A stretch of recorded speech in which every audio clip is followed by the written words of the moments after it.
നിഷ്കളങ്കമായാണ് നമ്മൾ കളങ്കമില്ലാതെ പരമാർത്ഥ ഹൃദയത്തോടെ സത്യസന്ധമായ ഹൃദയത്തോടെ ദൈവത്തെ അന്വേഷിച്ചാൽ ദൈവം നമ്മോട് സംസാരിക്കുകയും നിങ്ങൾ ചെറിയ എന്താണ് ദൈവം എന്നോട് സംസാരിക്കാത്തത്? ഉടമ്പടി എടുക്കുന്ന ഒത്തിരി പേർക്ക് പരിശുദ്ധ അമ്മയെ കാണാൻ പറ്റുന്നുണ്ട്. എല്ലാ ദിവസവും നമുക്ക് സാക്ഷ്യമുണ്ട്. എല്ലാ ദിവസവും സ്വപ്നത്തിലായാലും ദർശനത്തിലായാലും സ്വരത്തിലായാലും സുഗന്ധത്തിലായാലും ഇങ്ങനെ അമ്മയുടെ പ്രത്യക്ഷ ദർശനങ്ങൾ അനേകം മക്കൾ എല്ലാ ദിവസവും അനുഭവ സാക്ഷ്യം പറയുന്നുണ്ട്. അത് ഇറ്റ് ഈസ് നോട്ട് റിസർവ്ഡ്, ആർക്കെങ്കിലുമായിട്ട് ഇങ്ങനെ സംവരണം ചെയ്ത് വെച്ചിരിക്കണതല്ല. ഇറ്റ് ഈസ് ഫോർ ഓൾ, ആർക്കായാലും സാധിക്കും. ബൈബിള് പറയണത് അത് അന്വേഷണം സത്യസന്ധമായിരിക്കണം.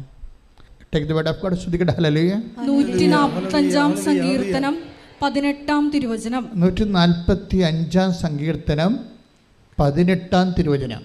തന്നെ വിളിച്ചപേക്ഷിക്കുന്നവർക്ക്, പറഞ്ഞോളൂ, തന്നെ വിളിച്ചപേക്ഷിക്കുന്നവർക്ക്, ഹൃദയ പരമാർത്ഥതയോടെ വിളിച്ചപേക്ഷിക്കുന്നവർക്ക്, ഹൃദയപരമാർത്ഥതയോടെ വിളിച്ചപേക്ഷിക്കുന്നവർക്ക് കർത്താവ് സമീപസ്ഥനാണ്. കർത്താവ് സമീപസ്ഥനാണ്. അപ്പോൾ ഹൃദയ പരമാർത്ഥതയാണ് എൻ്റെ വേണ്ടത്. അതായത് ഒന്ന്, നീ സത്യമായ ദൈവത്തെ സത്യമാണെന്ന് മനസ്സിലാക്കുകയും അതേസമയം തന്നെ നിൻ്റെ വിഷയം അതിൻ്റെ ഒരു പരമാർത്ഥത, സത്യസന്ധത,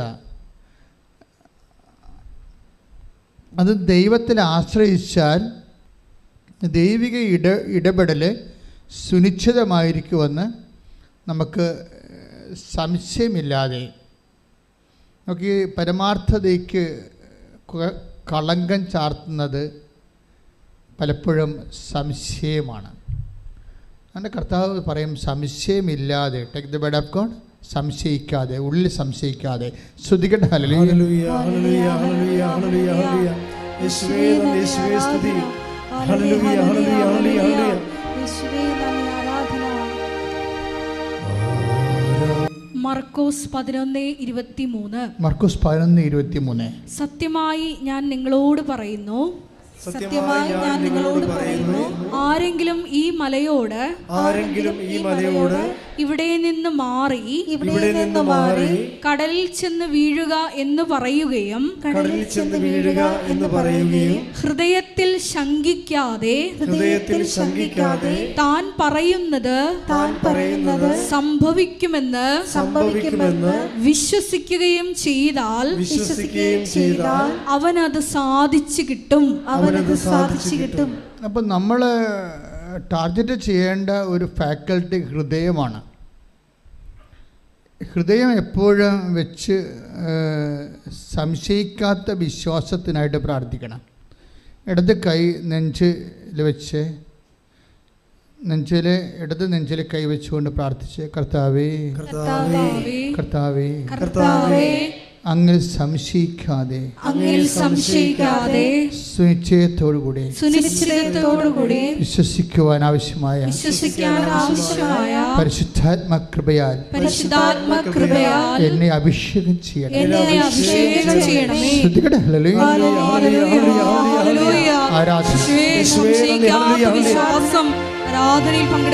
മെയിൻ്റനൻസ് ചെയ്തുകൊണ്ടിരിക്കണം രണ്ട് കാര്യങ്ങൾ. ഇപ്പം നമ്മൾ കാർ എടുക്കുമ്പോൾ കാർ ഇപ്പോൾ സ്റ്റാർട്ട് ചെയ്യാൻ നേരത്ത് നമ്മളെന്ത് ചെയ്യും?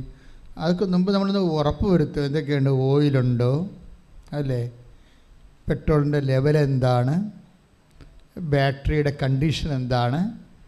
ഇത്തരം കാര്യങ്ങൾ ഉറപ്പ് വരുത്താതെ നമുക്ക് മുന്നോട്ട് പോകാൻ പറ്റത്തില്ല. ദൈവമായിട്ടുള്ള എല്ലാ ലോഞ്ചിങ്ങിനും ഇത്രയും കാര്യം ഉറപ്പ് വരുത്തണം. എന്താണ്? ശങ്കിക്കാത്ത വിശ്വാസമുണ്ടോ?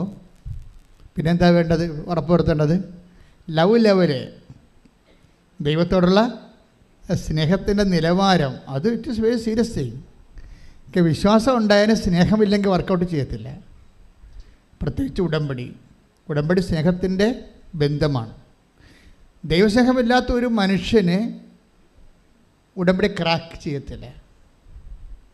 അതിൻ്റെ കാരണം എന്ന് വെച്ച് കഴിഞ്ഞാൽ നിങ്ങൾക്ക് ചിലർക്ക് ഉണ്ടാകുന്ന വിഷയം ദൈവസ്നേഹമല്ല, വസ്തുസ്നേഹമാണ്. വിഷയസ്നേഹം എന്ന് വെച്ചാൽ നിങ്ങളുടെ വിഷയത്തോടാണ് നിങ്ങൾക്ക് സ്നേഹം, ദൈവത്തോട് സ്നേഹമില്ല. അത് ഉറപ്പല്ലേ? അതുകൊണ്ടാണ് സാക്ഷ്യം പറയാൻ പറ്റാതെ വരുന്നത്. നിങ്ങൾക്ക് ഉടമ്പടി എടുക്കുന്ന, എനിക്ക് തോന്നുന്നത് മേ ബി ഒരു പകുതിയോളം ആൾക്കാർക്ക് ദൈവസ്നേഹമില്ല. അവർക്ക് വസ്തുസ്നേഹമോ വിഷയസ്നേഹമോ ആണുള്ളത്. വസ്തു എന്ന് വെച്ചാൽ നിങ്ങളുടെ പ്രാർത്ഥനയുടെ വിഷയത്തെക്കുറിച്ച് ഭയങ്കര സ്നേഹമാണ്. ദൈവത്തെ സ്നേഹിക്കേണ്ട കുറേ കാര്യങ്ങൾ ഉടമ്പടിയിലുണ്ട്. അതിലൊന്നാണ് പ്രേക്ഷിത പ്രവർത്തനം, കർത്താവിനെ അറിയാത്തവരെ അറിയിക്കുന്നത്. ആ ചുമ്മാ ഇങ്ങനെ സിനിമാക്കാർ നോട്ടീസ് കൊടുക്കാൻ പറ്റത്തില്ല, പ്രാർത്ഥിച്ചേ കൊടുക്കാൻ പറ്റത്തുള്ളൂ. മനസ്സിനുള്ളിൽ ആഗ്രഹം ഉണ്ടാകണം, കർത്താവെ ഞാൻ അറിഞ്ഞതുപോലെ എന്നെ ഞാൻ വഴി അങ്ങേ ജനങ്ങൾ അറിയാൻ ഇടയാക്കണമേ. അല്ലാതെ നിങ്ങളെ പേടിച്ചും ചമ്മയും അടപ്പ് തെറിച്ചും ഒക്കെയാണ് കൊടുക്കണത്. വല്ലവരും കാണുക, ആളുകളെല്ലാം ചോദിക്കുക, അവരോട് ചോദിച്ചാൽ ഞാൻ എന്ത് പറയും, മറ്റൊരു കളിയാക്കുമോ, ഇങ്ങനെ കുറേ മനോരോഗികളായിട്ടാണ് ചില ആൾക്കാർ പത്രം കൊടുക്കുന്നത്. പത്രം കൊടുക്കുന്നതിൽ ഒരു 20% പേരും കൊടുക്കുന്നത് ഈ ഭ്രാന്തികളെ പോലെയും ഭ്രാന്തന്മാരെ പോലെയുമാണ്. എന്നുവെച്ചാൽ അവരുടെ കറക്റ്റ് സ്റ്റേച്ചറല്ല കാണിക്കണത്, അവരുടെ നോർമലല്ല കാണിക്കണത്. ചമ്മലി അകത്ത് വെച്ചും കാണാതെയും ആൾക്കാർ അങ്ങോട്ടും ഇങ്ങോട്ടും നോക്കിയും ഒരു തരം മാഡായിട്ടുള്ള ആൾക്കാരെ പോലെയാണ്. അപ്പം തന്നെ ദൈവത്തിന് അറിയാം ഇതെങ്ങനെ കൊടുത്തൊപ്പിച്ച് കടമ നിർവഹിക്കുകയാണ്, ദൈവസ്നേഹമല്ലെന്നറിയാം. ദൈവസ്നേഹമുള്ളവർ അത് വെച്ച് പ്രാർത്ഥിക്കും, പത്രം വെച്ച് പ്രാർത്ഥിക്കും. കർത്താവേ ഞാനൊരു പത്രമാണ് കൊടുക്കുന്നത്, കീറിപ്പോകാതെ 10 മനുഷ്യരിത് വായിക്കണം, നിന്നെ അറിയണം, ഞാൻ അറിഞ്ഞ പോലെ അവരും നിന്നെ അനുഭവിക്കാൻ ഇടയാക്കണം. അപ്പോൾ എന്നൊക്കെ പറഞ്ഞ് അപ്പം ദൈവത്തിന് തോന്നും നിങ്ങൾക്ക് ദൈവസ്നേഹമുണ്ടെന്ന് പറഞ്ഞു. ദൈവസ്നേഹം ഇല്ലാതെ ഇത് വർക്കൗട്ട് ചെയ്യത്തില്ല. കാര്യം ഇത് സ്നേഹത്തിൻ്റെ ബയലാറ്ററൽ റിലേഷനാണ് ഉടമ്പടി എന്ന് പറയുന്നത്. സ്നേഹിക്കാത്ത ഒരാൾക്ക് ഉടമ്പടി ചെയ്യാൻ പറ്റത്തില്ല. നമ്മുടെ ലോകത്തിൻ്റെ ഉടമ്പടിയിൽ സ്നേഹം വേണമെന്ന് നിർബന്ധമില്ല, വിശ്വാസം മതി. ലോകത്തിൻ്റെ ഉടമ്പടിയിൽ വിശ്വാസം മതി. പിന്നെ ഉടമ്പടി നിറവേറ്റിയില്ലെങ്കിൽ നിറവേറ്റാനുള്ള നിയമവ്യവസ്ഥ ഉണ്ടായാൽ മതി, പോലീസോ കോടതിയൊക്കെ ഉണ്ടായാൽ മതി. പക്ഷേ അങ്ങനെ ഈ ദൈവമായിട്ടുള്ള ഉടമ്പടിയിൽ പോലീസും കോടതിയൊന്നുമില്ല, ദൈവത്തോടുള്ള സ്നേഹമാണ് അവിടെ ഉള്ളത്. പ്രാർത്ഥിക്കുക, കർത്താവായ ദൈവമേ, ദൈവസ്നേഹത്തോടെ ഉടമ്പടിയിൽ ജീവിക്കാൻ എനിക്ക് പ്രത്യേക അഭിഷേകം തരണമേ. അമ്മേ പരിശുദ്ധമ്മേ, ഉടമ്പടിയുടെ മാതാവേ, എന്റെ കുടുംബത്തിന് വേണ്ടി മധ്യസ്ഥം വഹിക്കണമേ. ശ്രദ്ധിക്കട്ടെ. ഹല്ലേലൂയ.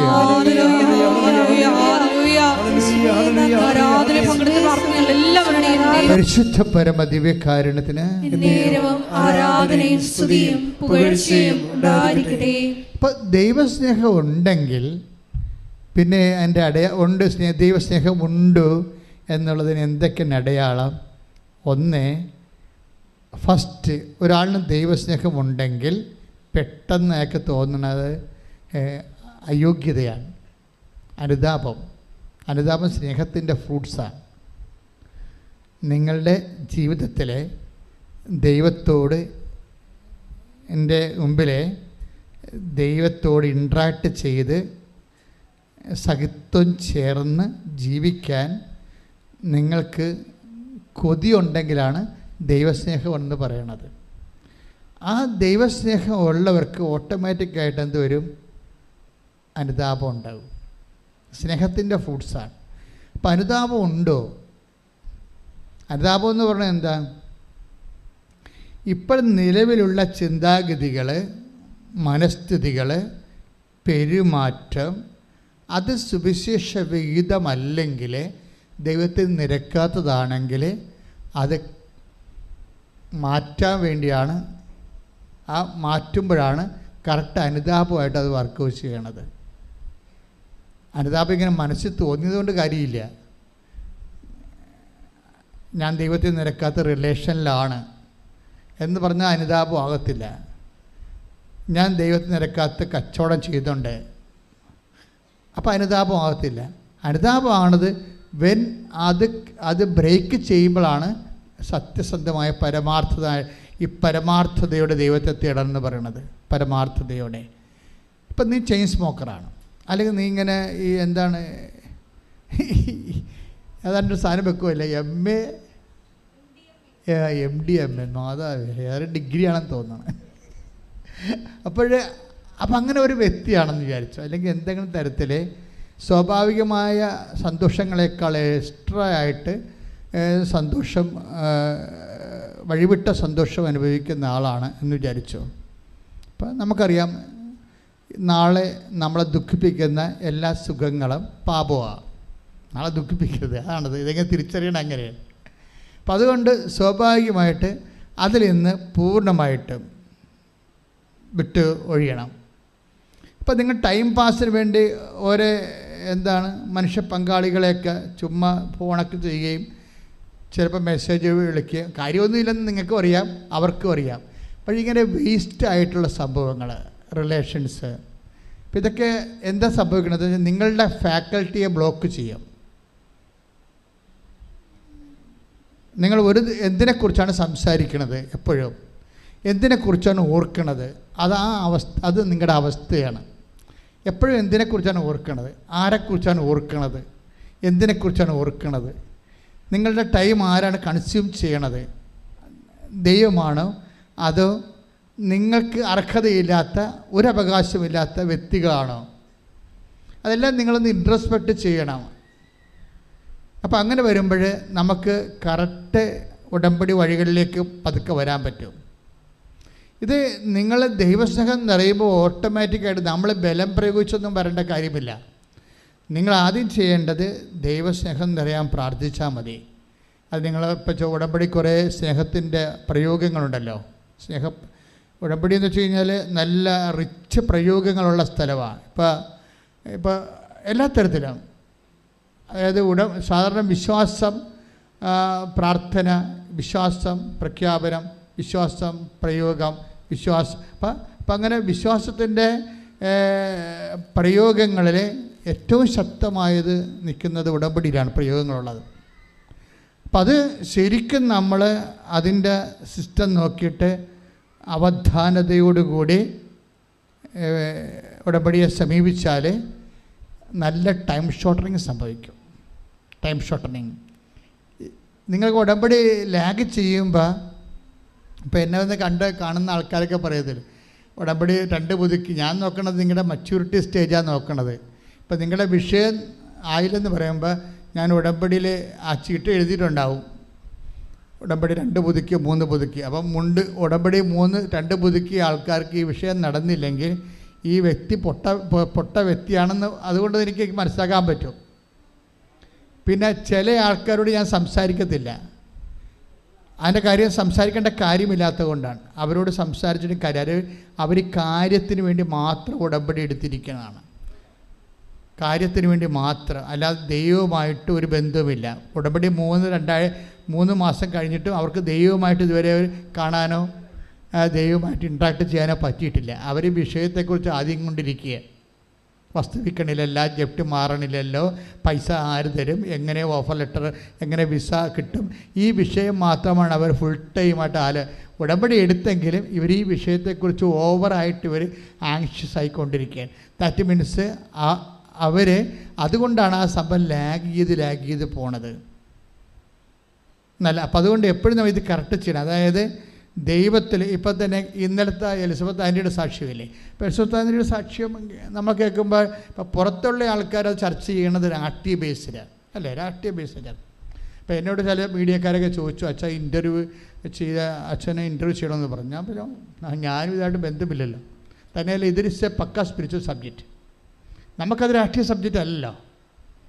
എന്നോട് ചോദിച്ച എൻ്റെ മീഡിയ ഫ്രണ്ട്സിനോട് ഞാൻ പറഞ്ഞു ഇതൊരു സ്പിരിച്വൽ സബ്ജക്റ്റാണ്, ആ ലേഡി പക്ക സ്പിരിച്വലാണ്, അതാണ് വിഷയം. അവർക്കിത് രാഷ്ട്രീയ വിഷയമല്ല ശരിക്കും, അവരുടെ പേഴ്സണലായിട്ട് ദൈവമായിട്ടുള്ള ബന്ധത്തിൻ്റെ ആന്തരികമായുള്ള അതുകൊണ്ടാണ് പറയണത് എല്ലാവരും മാതാവിനെ കണ്ടു എന്നൊക്കെ പറയുമ്പോൾ എനിക്ക് സങ്കടം തോന്നി, എന്തുകൊണ്ടാണ് എനിക്ക് കാണാൻ പറ്റാത്തത്. അതാണ് പക്ഷേ അവർ ദൈവത്തെ തേടുകയാണ് ആത്മാർത്ഥമായി, എന്തുകൊണ്ടാണ് എനിക്ക് കാണാൻ പറ്റാത്തത്.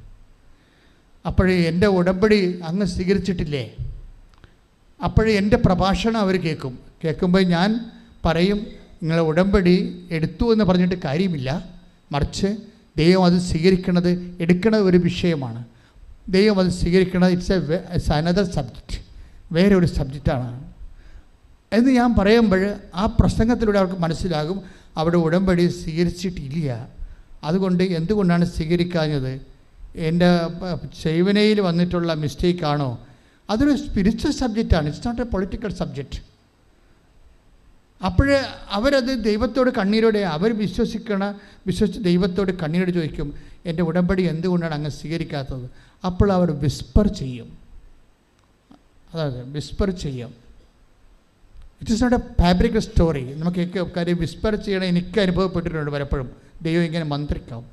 കഴിഞ്ഞ മാസം കഴിഞ്ഞ ആഴ്ച ഞാനിവിടെ കുരിശ് രൂപത്തിൻ്റെ അടുത്ത് വന്നപ്പോൾ കർത്താവ് കുരിശിൽ മുത്താൻ പോയപ്പോൾ പുറപ്പാട് 33:7 എന്ന് എഴുതി കാണിച്ചു. നമ്മൾ ഈ ദൈവത്തോട് ഒപ്പം സഞ്ചരിക്കുമ്പോൾ മനുഷ്യന്മാരെപ്പോലെ നമുക്ക് പലർക്കും മനുഷ്യന്മാരുടെ ഇടപെടെ പരിചയമുള്ളൂ. ദൈവത്തോട് ഇടപെട്ട് കഴിയുമ്പോൾ എന്ത് വിദ്യേനയും ദൈവം കൺവേ ചെയ്തിരിക്കും. അതിൻ്റെ there is no communication gap ഒന്നും ഇല്ല ഇതിൻ്റെ അകത്ത്. എന്ത് വിധം ഡ്രീമെങ്കിൽ ഡ്രീം, ദർശനമെങ്കിൽ ദർശനം, അത് സ്വരമെങ്കിൽ സ്വരം, സുഗന്ധമെങ്കിൽ സുഗന്ധം, കമ്മ്യൂണിക്കേറ്റ്. അപ്പോൾ മന്ത്രിച്ചെന്ന് പറയുമ്പോൾ നമുക്കറിയാം എന്താ പറഞ്ഞു. അവർ മന്ത്രിച്ച് എന്താണ് ചെവി പറഞ്ഞു കൊടുത്തത്? ദൈവം പറഞ്ഞു കൊടുത്തത് 2 സാമുവൽ 23:5. അപ്പോൾ അത് ദൈവം പറഞ്ഞു കൊടുക്കണതാണത്. ആർക്കും കിട്ടും. ദൈവത്തെ ആത്മാർത്ഥമായിട്ട് തേടിക്കഴിഞ്ഞാൽ ആരോടും സംസാരിക്കും ദൈവം. സത്യസന്ധമായിരിക്കണം. അതുകൊണ്ടാണ് ഞാൻ പറഞ്ഞത്, നിങ്ങളുടെ വിഷയത്തിനാണ് പ്രാധാന്യം എടുത്ത് കൊടുത്ത് ഇപ്പോഴും നിങ്ങൾ ജീവിക്കണമെങ്കിൽ ഈ ജന്മത്തെ ദൈവം നിങ്ങളോട് സംസാരിക്കത്തില്ല. It is clear. നിങ്ങൾ ഇപ്പം തന്നെ തീരുമാനിക്കണം, പ്രാർത്ഥിക്കുക, കർത്താവായ ദൈവമേ, എൻ്റെ വിഷയത്തെക്കാളുപരി അങ്ങേക്ക് പ്രാധാന്യം കൊടുത്തുകൊണ്ട് എൻ്റെ ജീവിതം പുനർക്രമീകരിക്കുവാൻ എന്നെ അഭിഷേകം ചെയ്യണമേ.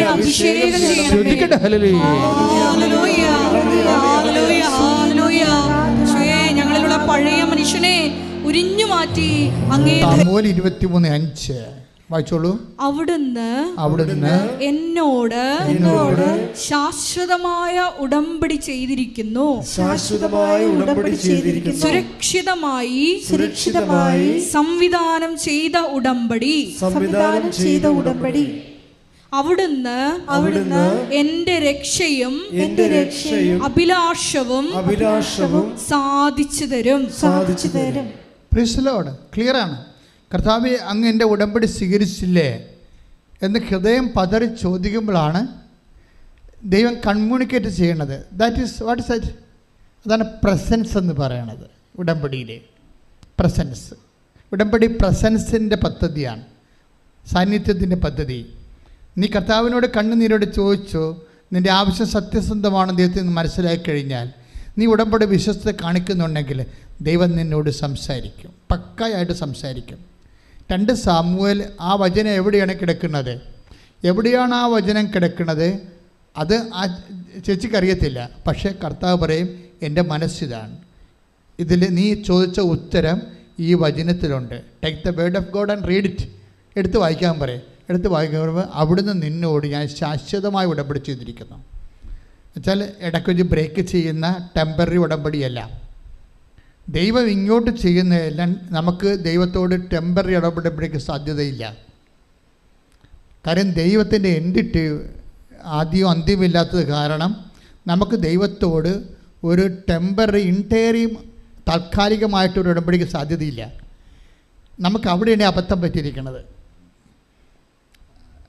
എന്താ കാര്യം വെച്ച് കഴിഞ്ഞാൽ, ദൈവത്തോട് നമുക്കൊരു വ്യക്തിക്ക് ടെമ്പററി ഉടമ്പടി സാധ്യമല്ല. കാര്യം ദൈവം നിത്യനായതുകൊണ്ട്. അപ്പം അതുകൊണ്ട് തന്നെ ഉടമ്പടി കാലം കഴിഞ്ഞു എന്നും പറഞ്ഞ് കള്ളു കുടിക്കാൻ പറ്റത്തില്ല. അപ്പം കാര്യം എന്ന് വെച്ചാൽ, ഉടമ്പടി കാലം കഴിഞ്ഞു എന്നും പറഞ്ഞിട്ടുണ്ടേ, എൻ്റെ ഉടമ്പടി കാലം കഴിഞ്ഞു, 90 ദിവസം കഴിഞ്ഞു എന്നും പറഞ്ഞ് നിങ്ങൾക്ക് അഭ്യാസത്തിന് പോകാൻ പറ്റത്തില്ല. അതിൻ്റെ കാരണം വെച്ചാൽ അങ്ങനെ പോകുമ്പോൾ വരാൻ പോകുന്ന പ്രശ്നം, നിങ്ങൾ പോകും എന്നുള്ളത് ഉടമ്പടിക്ക് IELTS പാസ്സാക്കാൻ വേണ്ടി മാത്രമുള്ള വയറ്റിപ്പഴപ്പ് അഡ്ജസ്റ്റ്മെൻറ്റായിട്ട് നിൽക്കുകയാണ്. ഇത് കഴിയുമ്പോൾ ഇവളുടെ തനി നിറം കാണിക്കുമെന്ന് ദൈവത്തെ നേരത്തെ അറിയുക. അതാണ് പ്രശ്നം. നിങ്ങൾക്ക് വരുന്നൊരു അബദ്ധം ഇതാണ്, ഉടമ്പടി എടുത്തിട്ടും എന്തുകൊണ്ടാണ് നിങ്ങൾക്ക് തിരിച്ച് പണി കിട്ടണമെന്ന് ചോദിച്ചു കഴിഞ്ഞാൽ ഉടമ്പടിക്കാലം കഴിയുമ്പോൾ നിങ്ങൾ പഴയ ഫ്രോഡായിട്ട് മാറുമെന്ന് ദൈവത്തിന് അറിയാം. ഇതുകൊണ്ട് ഈ വിഷയം ലീക്കേജ് എന്ന് പറയും, ഉടമ്പടിയുടെ ലീക്കേജ്, കവനന്റ് ലീക്കേജ്, ഇത് ആദ്യം ബ്ലോക്ക് ചെയ്യണം. കൃപയുടെ ലീക്കേജ് വരണ ഒരു വഴി ഇതാണ്, ദൈവത്തിന് നിങ്ങളുടെ വിഷയം നേരത്തെ അറിയാം.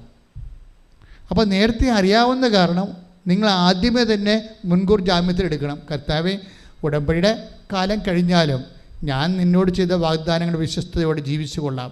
അതാണ് സത്യസന്ധത എന്ന് പറയുന്നത്.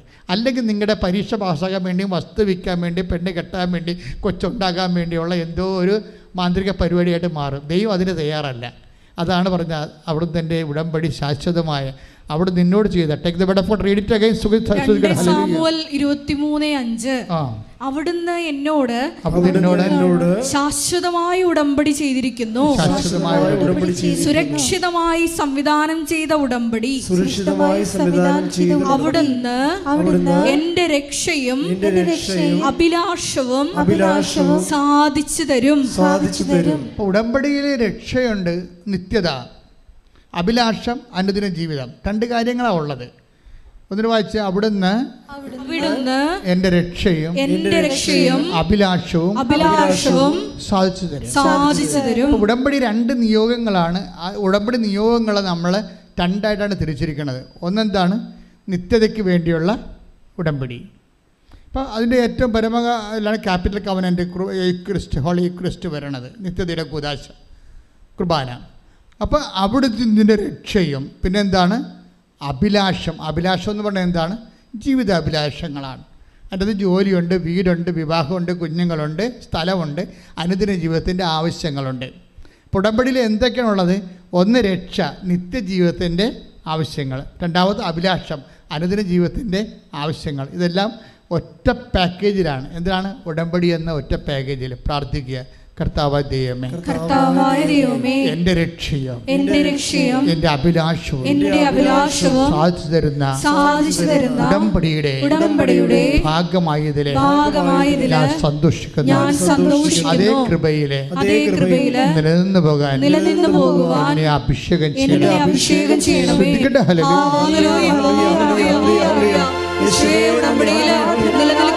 ഫലം പുറപ്പെടുവിക്കുക. പരമദിവ്യകാരണത്തിന് ആരാധനയും സ്തുതിയും പുകഴ്ചയും ഉണ്ടായിരിക്കട്ടെ. പരിശുദ്ധ പരമദിവ്യകാരണത്തിന് ആരാധനയും സ്തുതിയും പുകഴ്ചയും ഉണ്ടായിരിക്കട്ടെ. അതായത് എപ്പോഴും വരുന്ന വിഷയം ജീവിതവും ജീവനും, അതാണ് രക്ഷയും അഭിലാഷവും.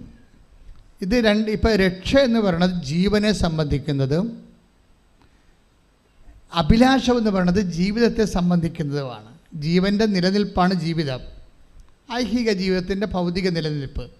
ഐഹിക ജീവിതത്തിൻ്റെ ജീവൻ്റെ ഐഹിക നിലനിൽപ്പും ഭൗതികമായിട്ടുള്ള അതിൻ്റെ മെയിൻ്റനൻസുമാണ് ജീവിതമെന്ന് പറയണത്. ഇതിന് വേണ്ടത് അഭിലാഷങ്ങളാണ്, ആഗ്രഹങ്ങൾ. ഓരോ കാര്യങ്ങൾക്ക് നമുക്ക് ആഗ്രഹങ്ങളുണ്ട്. അതായത് ഫിസിക്കാലിറ്റി മെയിൻറ്റെയിൻ ചെയ്യാനുള്ള ആഗ്രഹങ്ങളാണ് ഫിസിക്കൽ ഫേവേഴ്സ്. അതിന് നമ്മൾ ബ്ലെസ്സിങ്സ് എന്ന് പറയും. അതിന് മലയാളത്തിൽ നമ്മൾ അനുഗ്രഹങ്ങളെന്ന് പറയും. ജീവൻ്റെ കാര്യങ്ങൾക്ക് വേണ്ടത് കൃപയാണ്. ജീവന് കൃപയും ജീവിതത്തിന് ബ്ലെസ്സിങ്സുമാണ്. മാറിപ്പോകരുത്. ആധ്യാത്മിക ശാസ്ത്രം കൃത്യമായിട്ട് നമ്മൾ ഫോക്കസ് ചെയ്യണം. ജീവന് വേണ്ടത് കൃപ, അതിന് ശക്തി. അപ്പോൾ ഈ ജീവന് പരിപോഷണം കിട്ടാനും ജീവിതത്തിന് പരിപോഷണം കിട്ടാനും മെത്തേഡ് വ്യത്യാസമാണ്. രണ്ട് തരം മെത്തേഡാണ്. ജീവിതത്തിൻ്റെ സിമ്പിളാണ്, അവൻ പറയണ പോലെ ചെയ്താൽ മതി. പക്ഷേ അതിൻ്റെ അകത്തെല്ലാം ലൈറ്റ് വേർഡ് ഓഫ് ഗോഡേ ഉണ്ടാകത്തുള്ളൂ. പറഞ്ഞ മനസ്സിലായില്ലേ? ജീവിതത്തിൻ്റെ അകത്ത് ജീവനെ പരിപോഷിപ്പിക്കാൻ വേണ്ടിയുള്ളത് ആ രക്ഷയുമായിട്ട് ബന്ധപ്പെട്ടതാണ്, ആത്മാവുമായിട്ട് ബന്ധപ്പെട്ടതാണ്. അത് കഠിനമായ വേർഡ് ഓഫ് ഗോഡാണ് ഉള്ളത്. വേർഡ് ഓഫ് ഗോഡ് തന്നെ രണ്ടെണ്ണം ഉണ്ട്. എന്തൊക്കെയാണ്? ദൈവവചനങ്ങൾ രണ്ട് ജാതിയുണ്ട്. എന്താണ്? ജീവിതത്തെ പരിപോഷിപ്പിക്കുന്ന, അഭിലാഷങ്ങളെ സാധിക്കുന്ന, നിത്യജീവിതത്തിൻ്റെ സപ്പോർട്ട് ചെയ്യുന്ന ലഘുവചനങ്ങൾ. ആ ഒരു ലഘുവചനങ്ങൾ ജീവിച്ചു പോയാൽ തന്നെ നമ്മുടെ ജോലി, വീട്, വിവാഹം, IELTS, MOH, ഹാദ്, നമ്മുടെ ജീവിത ആരോഗ്യമെല്ലാം സാധിക്കും ലഘുവചനങ്ങൾ.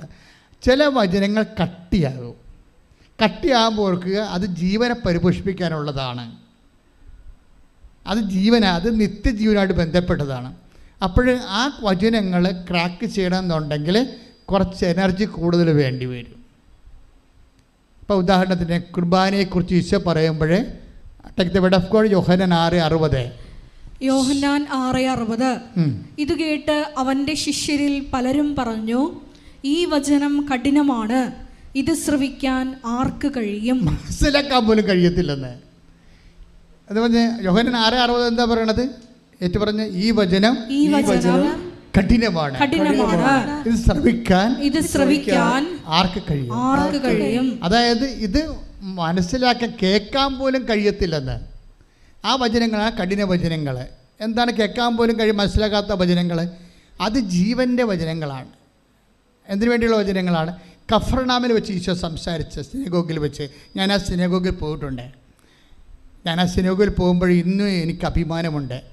കർത്താവ് കൃപാനെക്കുറിച്ച് പറഞ്ഞ സ്ഥലമാണെന്ന് എനിക്കറിയാമായിരുന്നു. അപ്പോൾ ആ കഫർനാം സിനഗോഗിൻ്റെ ഇന്നത്തെ അവസ്ഥ, അവിടെ അതൊരു ടൂറിസ്റ്റ് ലാൻഡാണ്. അവിടെ ഇപ്പോൾ വീട് താമസങ്ങളൊന്നുമില്ല. ഗലീല കടലിൻ്റെ വടക്ക് പടിഞ്ഞാറ് വശത്ത് ഉള്ള വീടാണ് കഫർനാം സിനഗോഗ്. ആ സിനഗോഗിൻ്റെ ഫ്രണ്ടിലാണ് പത്രോസിൻ്റെ വീടുള്ളത്. അതൊക്കെ ഇപ്പോഴും ഉള്ളതാണ് അതൊക്കെ. അപ്പോൾ ഈ സിനഗോഗിൽ ചെന്നപ്പോൾ എനിക്കാണെങ്കിൽ ഉള്ള കുഴപ്പം, എനിക്ക് വെയിൽ കൊള്ളാൻ പാടില്ല. ഞാനെപ്പോഴും തൊപ്പി വെച്ചുകൊണ്ട് നടക്കത്തുള്ളൂ. ചെറിയ മഴ കൊള്ളാൻ പോലും പാടില്ല. പക്ഷേ എനിക്ക് അവിടെ ചെല്ലുമ്പോൾ ഈ കഫർനാം സിനഗോഗിൻ്റെ ഇപ്പോഴേ ഈ ഭിത്തികൾ മാത്രമേ ഉള്ളൂ. കുറേ വർഷം പഴക്കമുള്ള ആ സിനഗോഗ് അവിടെ താഴെ ഭൂമി തുരന്ന് വെച്ചിട്ടുണ്ട് ആർക്കിയോളജിക്കാരെ. അപ്പോൾ അതിൻ്റെ ആദ്യകാലങ്ങളുണ്ടായിരുന്ന സിനഗോഗിൻ്റെ പൊടി കല്ലുകൊണ്ട് അതിൻ്റെ ഫൗണ്ടേഷൻ ചെയ്ത് ഉൾപ്പെടെ ഓരോ കാലഘട്ടങ്ങളിൽ അത് പുതുക്കി പണിതതിൻ്റെ സംഭവങ്ങൾ നമുക്ക് കാണാൻ പറ്റും. ഇപ്പോൾ ഉള്ളതിന് തന്നെ ഒരു 10,000 കൊല്ലം പഴക്കമുള്ളതാണ്. പക്ഷേ അതിൻ്റെ മേൽത്തട്ടിയില്ല, മറിച്ച് 4 മൂലക്ക് ഭിത്തിയേ ഉള്ളൂ. അപ്പം നല്ല വെയിൽ വീണിട്ടുണ്ട് അതിൻ്റെ അകത്ത്, നല്ല ചൂടുമാണ്. പക്ഷേ കർത്താവ് സിനഗോഗിൽ നിന്ന് സംസാരിച്ച സ്ഥലം, ഞാൻ ഈ സിനഗോഗിൽ പോകുന്ന കാരണം കഴിഞ്ഞ മാസവും പോയായിരുന്നു. എറണാകുളത്ത് ഒരു പഴയ സിനഗോഗുണ്ട്, അവിടെ പോയായിരുന്നു. യഹൂദന്മാരുടെ പള്ളിയാണ്. അപ്പം ആ സിനഗോഗിൻ്റെ അവിടെ കർത്താവിൽ നിന്ന് സംസാരിക്കുന്ന സ്ഥലം എനിക്കറിയാം. സിനഗോഗിൻ്റെ പുൾപ്പിറ്റുള്ള സ്ഥലം അറിയാം. അപ്പം ഞാൻ അവിടെ ചെന്നിട്ട്, കർത്താവേ, നീ ഇവിടെ നിന്നല്ലേ കുർബാനയെക്കുറിച്ച് സംസാരിച്ചത്? ഞാൻ കുർബാന കൈകാര്യം ചെയ്യുന്ന നിൻ്റെ ദിവരേശത്തിൻ്റെ ഈ കാലഘട്ടത്തിലെ ശുശ്രൂഷകനാണ്, എന്നെ അനുഗ്രഹിക്കണം. ഞാൻ 40 മിനിറ്റ് അവിടെ കിടന്ന് തല എടുത്ത് ആ ചുട്ടുപൊള്ളുന്ന തിണ്ണയിൽ വെച്ചുകൊണ്ട് വെയിലും കൊണ്ട് 40 മിനിറ്റ് കിടന്ന് അവിടെ. എനിക്കറിയാം ആ സ്ഥലം എന്താണെന്ന്. അവിടെ വെച്ചാണ് കർത്താവ് പറഞ്ഞത്, പിതാക്കന്മാർ മരുഭൂമി വെച്ച് മന്ന ഭക്ഷിച്ചു, അവർ മരിച്ചു. അതുപോലെ അല്ല ഈ അപ്പം ഭക്ഷിക്കുന്നവൻ നിത്യം ജീവിക്കാം. ലോകത്തിൻ്റെ ജീവന് വേണ്ടി ഞാൻ നൽകുന്ന അപ്പം എൻ്റെ ശരീരം തന്നെയാണ്. എൻ്റെ ശരീരം യഥാർത്ഥ ഭക്ഷണവും എൻ്റെ രക്തം യഥാർത്ഥ പാനീയവുമാണ്. എൻ്റെ ശരീരം ഭക്ഷിക്കുന്നവൻ എന്നിലും ഞാൻ അവനിലും വസിക്കുന്നു. സജീവനായ പിതാവാണ് എന്നെ അയച്ചത്.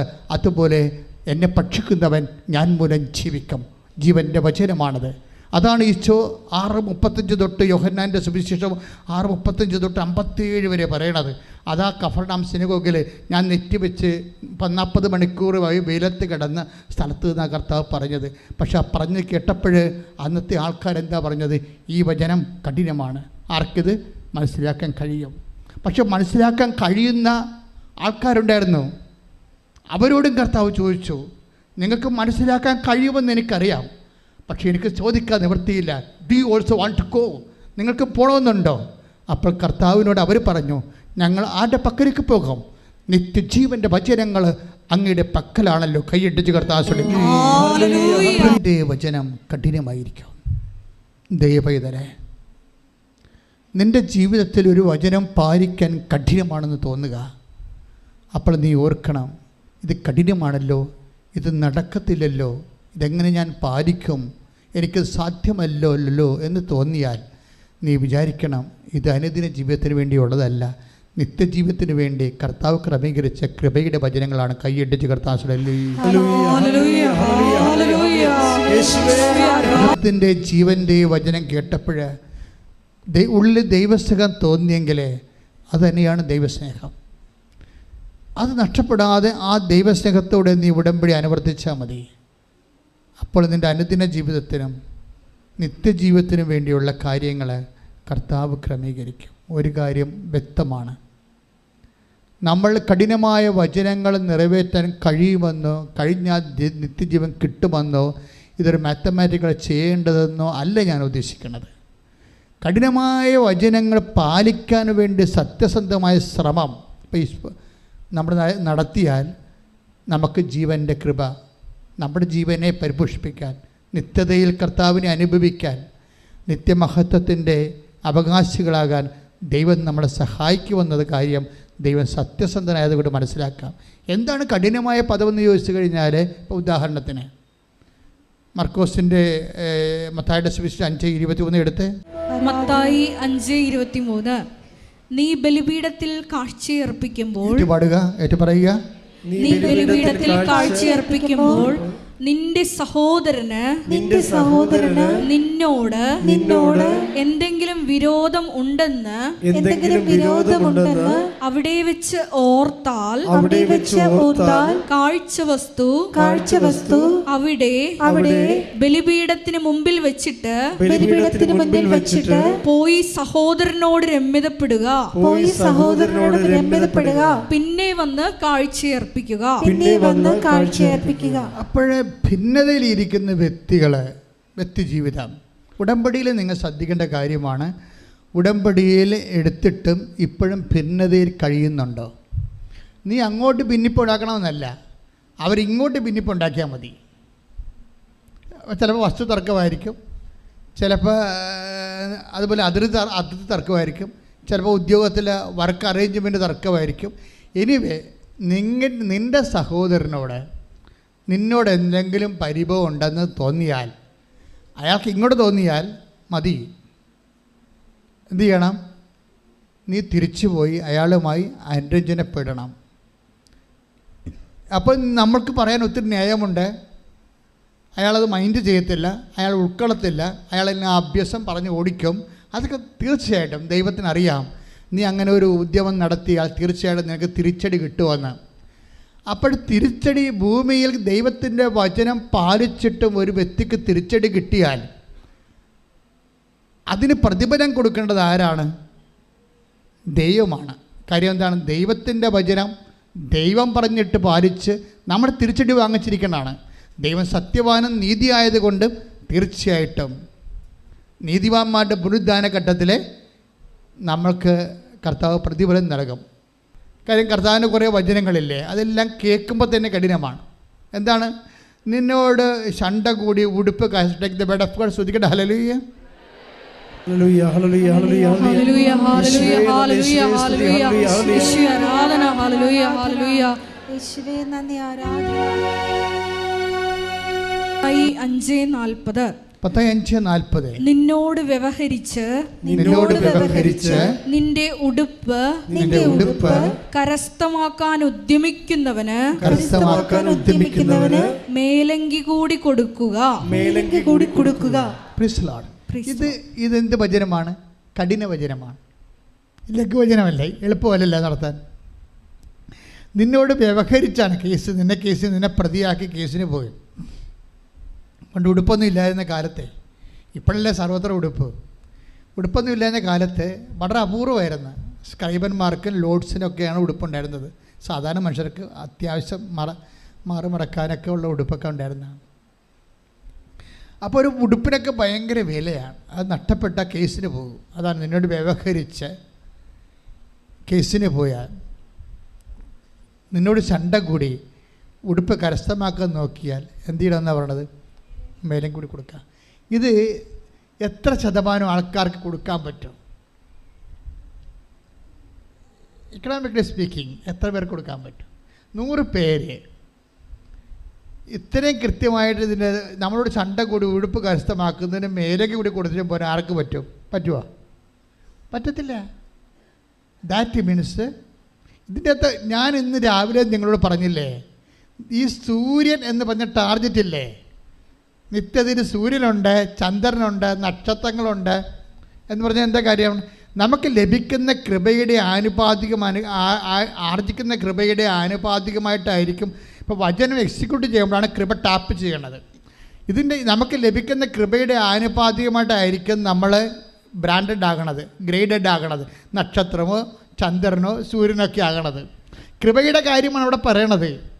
അപ്പം നമ്മളെ സംബന്ധിച്ചിടത്തോളം നമ്മൾ ഈ വിഷയത്തിൽ ഇപ്പോൾ അതിന് ദൈവം എന്താ ചെയ്യണത്? ഈ നക്ഷത്രമോ ചന്ദ്രനോ ഏത് ബ്രാൻഡഡായിട്ടുള്ള കൃപയാണ് വേണമെന്നുണ്ടെങ്കിൽ ദൈവം എന്താ ചെയ്യണത്? ദൈവം അതിനുള്ള ടെംപ്റ്റേഷൻസോ ട്രബിൾസോ അതുപോലെ തന്നെ ട്രബിൾസ് അല്ലല്ലോ, നമ്മളുടെ കുറേ പരീക്ഷണങ്ങൾ തരും, ടെസ്റ്റ് തരും. ഈ ടെസ്റ്റാണ് വിഷയീകരിക്കുന്നത്. ഇപ്പം നിൻ്റെ ഉദാഹരണത്തിന് നിൻ്റെ അനുജൻ പ്രശ്നമുണ്ടാക്കി അപ്പനെയും അമ്മനെയും കയ്യിലെടുത്ത്, അവസാനം നിനക്കറിയാം അവൻ്റെ സ്വഭാവം, അപ്പനെയും അമ്മനെയും കയ്യിലെടുക്കുന്നത് അവരുടെ ജീവനാവശ്യം അടിച്ചു മാറ്റാൻ വേണ്ടിയാണ്. പിന്നെ ഇവരെ ഇറക്കി വിടുകയുള്ളതെന്നറിയാം. അവസാനം ഈ അപ്പനെയും അമ്മനെയും നീ തന്നെ ചുമക്കണമെന്നുള്ളത് നിനക്കറിയാം. കാര്യം നീ ആ ചേട്ടൻ അനിയൻ തമ്മിൽ എത്ര വർഷമാണ് ജീവിക്കുമ്പോൾ അനിയനെ അറിയാമല്ല. അനിയൻ്റെ സ്വഭാവം എന്താണെന്നല്ല ചേട്ടൻ്റെ സ്വഭാവം എന്താ അനിയനെ അറിയാം. പക്ഷേ അപ്പനും അമ്മയും ഈ മക്കളെന്ന് പറയുമ്പോൾ അവർക്ക് വേറെ മൈൻഡ് സെറ്റാണ്. ഇളയ മക്കളോടാണെങ്കിൽ ഭയങ്കര സ്നേഹമായിരിക്കും ചെറുക്ക് മൂത്ത മക്കളോടായിരിക്കും സ്നേഹം. അപ്പോൾ ഈ സ്നേഹം കൂടണ കാരണം ഇവന്മാരുടെ തട്ടിപ്പൊന്നും ഈ മാതാപിതാക്കന്മാർക്ക് അറിയാൻ പറ്റത്തില്ല. കാണുന്ന പാട്ടൊക്കെ ഒപ്പിട്ട് കൊടുക്കും, മിക്കവാറും അവിടെ കയ്യിൽ തന്നെ ഇരിക്കും. ചെന്ന് ചതിക്കാനുള്ളവൻ ഒപ്പിട്ട് മേടിക്കും എപ്പോഴായാലും. അവരിങ്ങനെ ചതിക്കാനുള്ളവൻ എപ്പോഴും പേനയും പേപ്പറും കൊണ്ട് ഇങ്ങനെ പുറകെ നടക്കും. അപ്പോൾ ഓർക്കുക ചതിക്കാനാണെന്ന്. അതിങ്ങനെ ബുദ്ധിയും ബോധം ഉണ്ടാകണം. മാതാപിതാക്കന്മാർ ആയിട്ട് കാര്യമില്ല. പേനയും പേപ്പറുമായിട്ട് എപ്പോഴും മക്കൾ ഏത് മക്കളാണ് കൂടെ നടക്കുന്നത് അവൻ നിങ്ങളെ ചതിക്കും. 60% ചതിച്ചിട്ടുണ്ട്. വലിയ ലോണൊക്കെ എടുത്താൽ കൊണ്ടേ കുരുക്കി വെക്കും. അവനടക്കത്തില്ല. അവൻ നാട് വിട്ട് പോകും. വേണ്ട അടുത്ത അമ്മേൻ്റെ മസ്കറ്റിൽ പോയിരിക്കും. ഈ കണ്ട് മരത്തിൽ വിളിച്ചാൽ ഫോൺ എടുക്കത്തുമില്ല. അപ്പോഴെന്ത് ഞൊട്ടി ബാങ്കുകാർ കൊണ്ടുപോകണേ പോട്ടെ, കാരണം ബാങ്കുകാരും കൂടി അവൻ ഞൊട്ടിച്ചിട്ടാണ് പോയിരിക്കുന്നത്. അപ്പോൾ എപ്പോഴും അപ്പോൾ ഇതുപോലെ നമുക്കറിയാം. അനിയനോ അല്ലെങ്കിൽ ചേട്ടനോ ചതിക്കാൻ വേണ്ടിയാണ് ചെയ്യണമെന്നറിയാം. അപ്പോഴും നമ്മളെ സംബന്ധിച്ചിടത്തോളം റെഫറൻസ് ബുദ്ധിയല്ല. ഇവൻ ചതിക്കും, അതുകൊണ്ട് നമുക്ക് തീർച്ചയായിട്ടും നമുക്ക് വിവേചനം ഉണ്ടാകണം. പക്ഷേ ഈ കേസ് ചില സമയത്ത് ചില വചനങ്ങൾ ശരി, അവൻ അപ്പനെ നോക്കില്ല അമ്മനെ നോക്കില്ല, അപ്പൻ്റെ അമ്മയുടെ ജീവനാംശം അവൻ അടിച്ചു മാറ്റി അവൻ നാട് വിട്ട് പോയെന്ന് വിചാരിച്ചോ. ഇപ്പോൾ അപ്പനും അമ്മയും നോക്കാൻ ആരുമില്ല. അവരുടെ ജീവനാംശം അവകാശം അനിയൻ അടിച്ചു മാറ്റി അവൻ നാട് വിട്ടും പോയി. ഇപ്പം എന്നാ പറ്റി? അപ്പൻ്റെ അമ്മയും ജീവനാംശം കൊടുക്കാത്ത ആൾ നീ തന്നെ അപ്പനെ അമ്മനെ നോക്കേണ്ടി വന്നു. മനസ്സിലായ? ഈ ഒരു സിറ്റുവേഷൻ എങ്ങനെയാണ് ഒരു വിശ്വാസി കൈകാര്യം ചെയ്യണത്? അത് ഈ വചനം വെച്ചാണ്. എന്താണ്? നിന്നോട് ചണ്ട കൂടി ഉടുപ്പ് കരസ്ഥമാക്കാൻ ഉദ്യമിക്കുന്നവന് മേലെങ്കിൽ കൂടി കൊടുക്കാൻ പറയും. ഈ വചനം എന്താ? കഠിനമാണ് ലഘുവാണ്? ജീവനാംശം അനുജം മേടിച്ചു, പക്ഷെ അപ്പനെയും അമ്മനെ നീ നോക്കേണ്ടി വരും. ഈ വചനം കഠിനമാണ് ലഘുവാണ്? കഠിനമാണ്. ഈ വചനം നമുക്ക് പാലിക്കാൻ പാടാണ്. പക്ഷെ പാലിച്ചാൽ എന്ത് കിട്ടും? നിത്യജീവൻ. കൈയടിച്ച് കർത്താവ്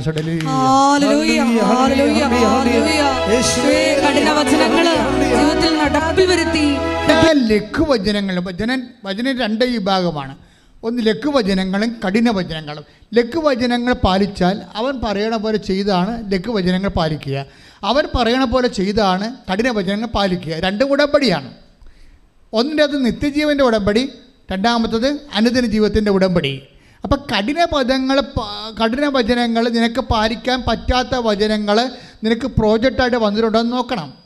നിനക്ക് പാലിക്കാൻ പറ്റാത്ത വചനങ്ങൾ പ്രോജക്റ്റായിട്ട് വന്നിട്ടുണ്ടോ എന്ന് നോക്കണം. അപ്പോൾ അത് നോക്കുമ്പോൾ എന്ത് ചെയ്യണം?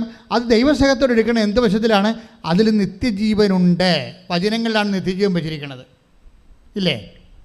മത്തായി 5:39. എന്നാൽ ഞാൻ നിങ്ങളോട് പറയുന്നു, ദുഷ്ടനെ എതിർക്കരുത്, വലത് കരണത്തടിക്കുന്നവന് മറ്റേ കരണം കൂടി കാണിച്ചു കൊടുക്കുക. ഇതിനകത്ത് വരുന്ന വിഷയം എന്ന് വെച്ച് കഴിഞ്ഞാൽ ഇതൊന്നും പ്രാക്ടിക്കലായിട്ട് നടക്കാത്ത കാര്യങ്ങളാണ്.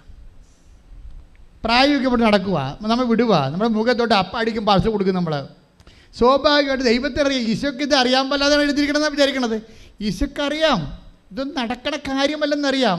എന്താ കാര്യം? ഇത് ITIയുടെ ടെസ്റ്റല്ല, IASന്റെ ടെസ്റ്റാണ്. സൂര്യനിലേക്കുള്ള ടെസ്റ്റാണ്. സൂര്യകൃപ ലഭിക്കാൻ വേണ്ടിയുള്ള ടെസ്റ്റാണിത്. കാര്യം അതിൻ്റെ അതാണ് ഈശോ പറഞ്ഞത്, ജീവനിലേക്ക് പ്രവേശിക്കുന്നവരോ ചുരുക്കം, നാശത്തിലേക്ക് പോകുന്നവരോ വിസ്തൃതം, അനേകം. കണ്ടില്ലേ? ക്ലിയർ അല്ലേ? അപ്പം നമ്മളെ സംബന്ധിച്ചിടത്തോളം ഉടമ്പടിയിലേക്ക് വരുമ്പോൾ കഠിന പദങ്ങളെ ക്രാക്ക് ചെയ്യാൻ നോക്കണം. കഠിന പദങ്ങൾ ഈസി പദങ്ങൾ ചെയ്ത് കഴിഞ്ഞാൽ പുട്ടടിക്കാനേ പറ്റത്തുള്ളൂ. കഠിന പദങ്ങൾ ക്രാക്ക് ചെയ്താൽ നിത്യജീവൻ കിട്ടും. ഞാൻ അമ്മയെ നേരെ കണ്ട ആളാണെന്ന് എനിക്കറിയാമല്ലോ. ഇപ്പോൾ നിത്യജീവൻ എന്താണെന്ന് എനിക്കറിയാം. ഞാൻ എല്ലാ കോംപ്രമൈസും ചെയ്യുന്നതിൻ്റെ കാരണം എന്താണ്? ഇത് ഈ ലൈഫിൻ്റെ അപ്പുറത്ത് നമ്മളെ കാത്തിരിക്കുന്ന നിത്യതയുടെ ഒരു വലിയ മഹത്വത്തിൻ്റെ ജീവിതമുണ്ട് ദൈവവുമായിട്ട്. ഈ ജീവിതം നമ്മളിവിടെ എന്നോ നേടിയെന്ന് പറഞ്ഞാലും ഈ ജീവിതം നഷ്ടപ്പെട്ടാൽ പൗലോസ് പറഞ്ഞ പോലെ വരും. എന്താണ്? ഈ ജീവിതത്തിന് വേണ്ടി മാത്രമാണ് നിങ്ങൾ യേശുക്രിസ്തുവിനെ പ്രത്യാശ വെച്ചെങ്കിൽ സകല മനുഷ്യരെക്കാളും നിങ്ങൾ ഹതഭാഗ്യവാന്മാരാണ്. 1 കൊരിന്ത്യർ 15:19 ശ്രദ്ധിക്കട്ടെ. ഹല്ലേലൂയ.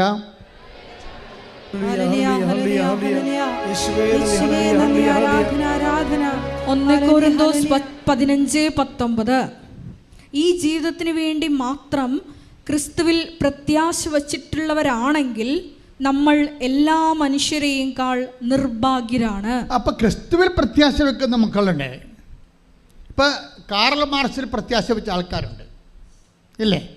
സർവർക്കാരിൽ പ്രത്യാശ വെച്ച ആൾക്കാരുണ്ട്. എന്തിനു വേണ്ടിയാണ്? ഈ ജീവിതത്തിന് വേണ്ടി മാത്രമാണ്. അതാണ് പൗലോസ് പറയണത്.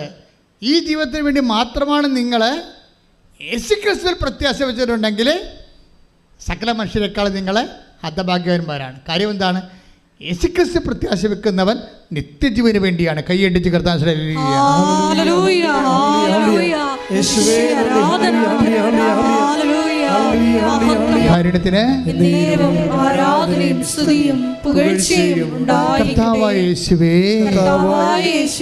എന്റെ ഹൃദയത്തെ അടിമുടി കൃപയാൽ ദൈവ സ്നേഹത്താൽ നിറക്കണമേ.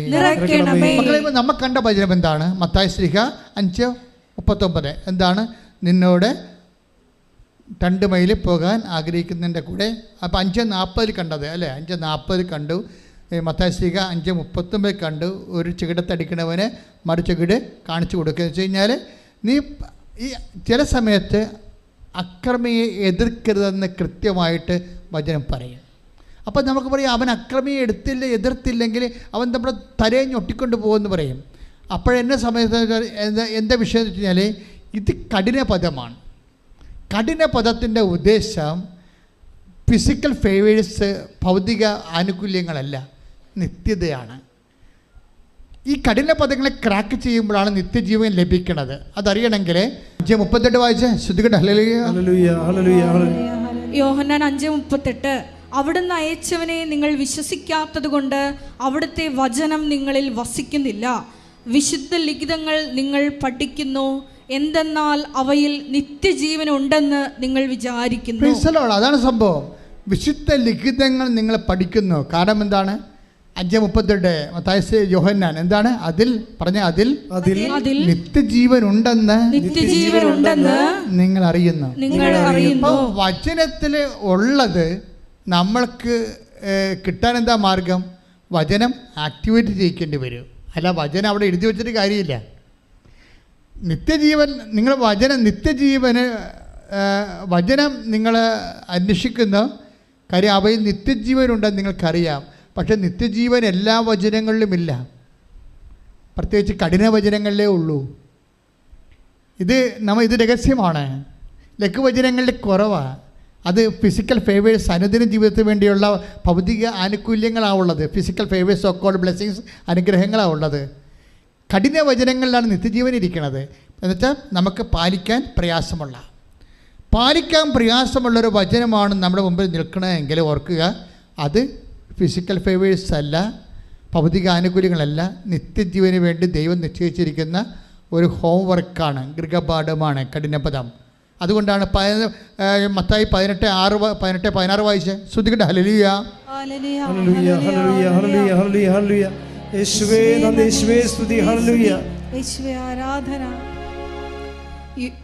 മത്തായി 18:16 അവൻ നിന്റെ വാക്ക് കേൾക്കുന്നെങ്കിൽ നീ നിന്റെ സഹോദരനെ നേടി. അവൻ നിന്നെ കേൾക്കുന്നില്ലെങ്കിൽ 2-3 സാക്ഷികൾ ഓരോ വാക്കും സ്ഥിരീകരിക്കുന്നതിന് വേണ്ടി 1-2 സാക്ഷികളെ കൂടി നിന്നോടൊത്ത് കൊണ്ടുപോവുക. ഇപ്പം എന്താ സംഭവിച്ചിരിക്കുന്നത് അറിയാമോ? ഇത് ലിങ്ക് ചെയ്യുമ്പോഴാണ് ഈ വചനത്തിലുള്ള യോഹന്നാൻ 5:38 മനസ്സിലാകേണ്ടത്. നീ വചനം അന്വേഷിക്കുന്നു, അതിൽ നിത്യജീവനുണ്ട് എന്ന് നിങ്ങൾ അറിയുന്നു. ആ നിത്യജീവൻ എവിടെ ഇരിക്കണത്? അതായത് 5:23 മത്തായി ശ്രീകാട് 5:23 എന്താണ്? നിൻ്റെ സഹോദരൻ നിന്നോട് തെറ്റ് ചെയ്താൽ നീ നിൻ്റെ കാഴ്ച വസ്തു അവിടെ വെച്ചിട്ട് അവനോട് പോയി അനുരഞ്ജനപ്പെടണം. എന്തിനു വേണ്ടിയാണ് അനുരഞ്ജനപ്പെടണമെന്നാണ് മത്തായി 18:16 പറയണത്. എന്തിനാണ്? അവൻ നിൻ്റെ വാക്ക് കേട്ടാൽ എന്ത് സംഭവിക്കും? നിൻ്റെ സഹോദരനെ നീ നേടും. എന്തിനാണ്? നീതിമാന്മാരുടെ പുനരുദ്ധാന ഘട്ടം.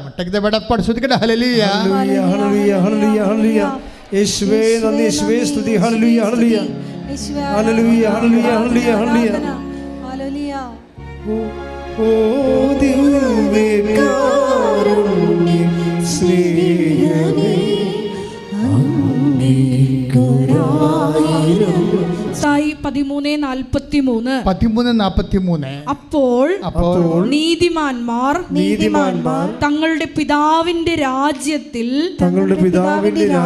സൂര്യനെ പോലെ പ്രശോഭിക്കും. മത്തായി 13:43. മത്തായി 13:43 കണ്ട? സൂര്യൻ തന്നെ കണ്ട? ബ്രാൻഡിങ് വരണ കണ്ടല്ലേ? സൂര്യൻ എന്താണ്? കർത്താവ് സൂര്യനെ കുറിച്ചേ പറയത്തുള്ളൂ, ചന്ദ്രനെ കുറിച്ചും പറയത്തില്ല. ഇത് ഭയങ്കര ട്രാപ്പാണ് കേട്ടോ. പൗലോസ് അപ്പോസ്തലൻ പിന്നെ ഈ തോറ്റ ആൾക്കാർക്ക് വേണ്ടി ട്യൂട്ടോറിയൽ തുടങ്ങിയിട്ടുണ്ട്. ചന്ദ്രൻ, നക്ഷത്രം എന്നൊക്കെ പറഞ്ഞ് തുടങ്ങിയിട്ടുണ്ട്. കർത്താവിൻ്റെ ട്യൂട്ടോറിയലിൽ തോറ്റവർക്ക് സ്ഥാനമില്ല. അവിടെ നോക്കിയേ, ചന്ദ്രൻ എന്നില്ല. നീതിമാന്മാരുടെ പുനരുദ്ധാനത്തിൽ അവർ സൂര്യനെപ്പോലെ ശോഭിക്കും. മഹത്വത്തിൻ്റെ സൂര്യനാണ്. ഇതിൻ്റെ പ്രശ്നം വെച്ച് കഴിഞ്ഞാൽ ഈ പ്രതിഫലം വെച്ചുകൊണ്ടാണ് ഈ ബൈബിൾ മെക്കാനിസം അറേഞ്ച് ചെയ്തിരിക്കുന്നത്. അതായത് ഇപ്പം നീ വിചാരിക്കുവേ, ഇപ്പം ഞാനിപ്പോൾ കർത്താവ് പറഞ്ഞൊക്കെ ചെയ്തായിരിക്കും നഷ്ടമല്ലേ എന്നല്ലേ ചോദിക്കണത്. ഞാനിതൊക്കെ കഷ്ടപ്പെട്ട് ഞാനിപ്പോൾ ഇത് മനുഷ്യന് ചെയ്യാൻ പറ്റാത്ത കാര്യങ്ങളൊക്കെ എൻ്റെ കണ്ണത്തിലടിച്ചവന് വേറെ ചാരണം കൂടി കാണിച്ചു കൊടുത്താൽ വീട്ടിൽ വരുമ്പോൾ മക്കൾ പറയും അപ്പം പോയി അടിച്ചിട്ട് വാ, അല്ലെങ്കിൽ ഞങ്ങൾക്ക് മുഖത്ത് BCM വെച്ച് നടക്കാൻ പറ്റത്തില്ലെന്ന് പറയും. അതല്ലേ മക്കൾ പറയത്തുള്ളൂ. അവന്മാരത് പറയണം. എന്താ സംഭവിച്ചു കഴിഞ്ഞാൽ ഇപ്പം ഭാരതീയ മീമാംസകളിൽ മനുഷ്യനെക്കുറിച്ച് പറഞ്ഞാൽ എന്താണ്? നരൻ പശു സമാനമാണ്. പശുവിനാണ്. അപ്പോൾ പശുവിനെ കുത്തിയാൽ തിരിച്ചു കുത്തും, അത്രേ ഉള്ളൂ. നരൻ മൃഗത്തെ തുല്യമാണെന്നാണ് പറയണത്. പശു എന്ന് വെച്ച് കഴിഞ്ഞാൽ പശുവിൻ്റെ സ്വഭാവം എന്താണ്? അല്ലെങ്കിൽ മൃഗത്തിൻ്റെ സ്വഭാവം എന്താണ്? കുത്തിയാൽ തിരിച്ചു കുത്തും, കടിച്ചാൽ തിരിച്ച് കടിക്കും, എല്ലാം ചെയ്യും. പക്ഷെ മനുഷ്യനെ സംബന്ധിച്ചിടത്തോളം ബൈബിള് എന്താ പറഞ്ഞിരിക്കണത്? നീ ദൈവത്തിൻ്റെ സ്വഭാവം കാണിക്കാൻ പറഞ്ഞിരിക്കുക. കാര്യം എന്താണ്? നിന്നെ നിത്യതയ്ക്ക് വേണ്ടി ദൈവം സൃഷ്ടിച്ചിരിക്കുന്നതാണ്. പശുവിനെ നിത്യതയ്ക്ക് വേണ്ടി സൃഷ്ടിച്ചിരിക്കുന്നില്ല. ഈ വിവേചനം നാം മനസ്സിലാക്കണം. ഈ വിവേചനമില്ലാത്തവർ പശുവായി ജനിച്ച് പശുവായിട്ട് തന്നെ മരിക്കും. അങ്ങനെയുള്ളവരുണ്ടാകും, മക്കളുടെ കൂട്ടത്തിലുണ്ടാകാം. ഈ നമ്മളിവിടുന്ന് പോയി കഴിഞ്ഞാൽ പിന്നെ മക്കളും അപ്പനും ഭാര്യയും ഭർത്താവും ഒന്നും ഇല്ലല്ലോ. ഭാര്യയും ഭർത്താവും പോലും ഇല്ല, പിന്നെയാണ് പ്രശ്നം അല്ലേ? കർത്താവ് എന്താ പറയണത്? വിവാഹത്തിന് ശേഷം ഒരു സ്ത്രീക്ക് 7 ഭർത്താക്കന്മാരുണ്ടായിരുന്നു. അവൾ എല്ലാം ചത്തുകെട്ട് ഓരോ ഭർത്താക്കന്മാർ ചാകുമ്പോൾ അടുത്ത ഭർത്താവിനെ കിട്ടും. അവസാനം അവളും മരിച്ചു, ആ 7 ഭർത്താക്കന്മാരും മരിച്ചു. എന്നിട്ട് അവസാനം പുനരുദ്ധാനത്തിൽ ആരുടെ ഭർത്താവായിരിക്കും ആ സ്ത്രീ എന്ന് ചോദിക്കുമ്പോൾ പറയും, ഈശോ എന്താ പറയണത്? അവിടെ കല്യാണം കെട്ടലും പരിപാടിയൊന്നും ഭാര്യയും ഭർത്താവൊന്നും ഇല്ല. ഇതെല്ലാം ഇവിടെ ചാപ്റ്റർ ഇവിടെ സെമിത്തേരി വെച്ച് ക്ലോസ് ചെയ്യും. അവിടെ കർത്താവിൻ്റെ കൃപ നിറഞ്ഞ ദൈവിക ജീവനാണ് ഉള്ളത്, അവബോധത്തോടു കൂടി. അപ്പോൾ ദൈവത്തെ അറിഞ്ഞനുഭവിച്ച് ആനന്ദിക്കാനുള്ള സൗഭാഗ്യത്തോടു കൂടി നിൻ്റെ ആത്മാവ് എന്തുമാത്രം അറിയുന്ന എന്തുമാത്രം നീ പ്രയോഗത്തിൽ വരുത്തുന്നുവോ ആ അറിവെല്ലാം കൃപയായിട്ട് മാറുകയും അത് നിന്റെ മഹത്വത്തിന് കാരണമാകുകയും ചെയ്യുന്ന കൈയടിച്ച് കർത്താവ്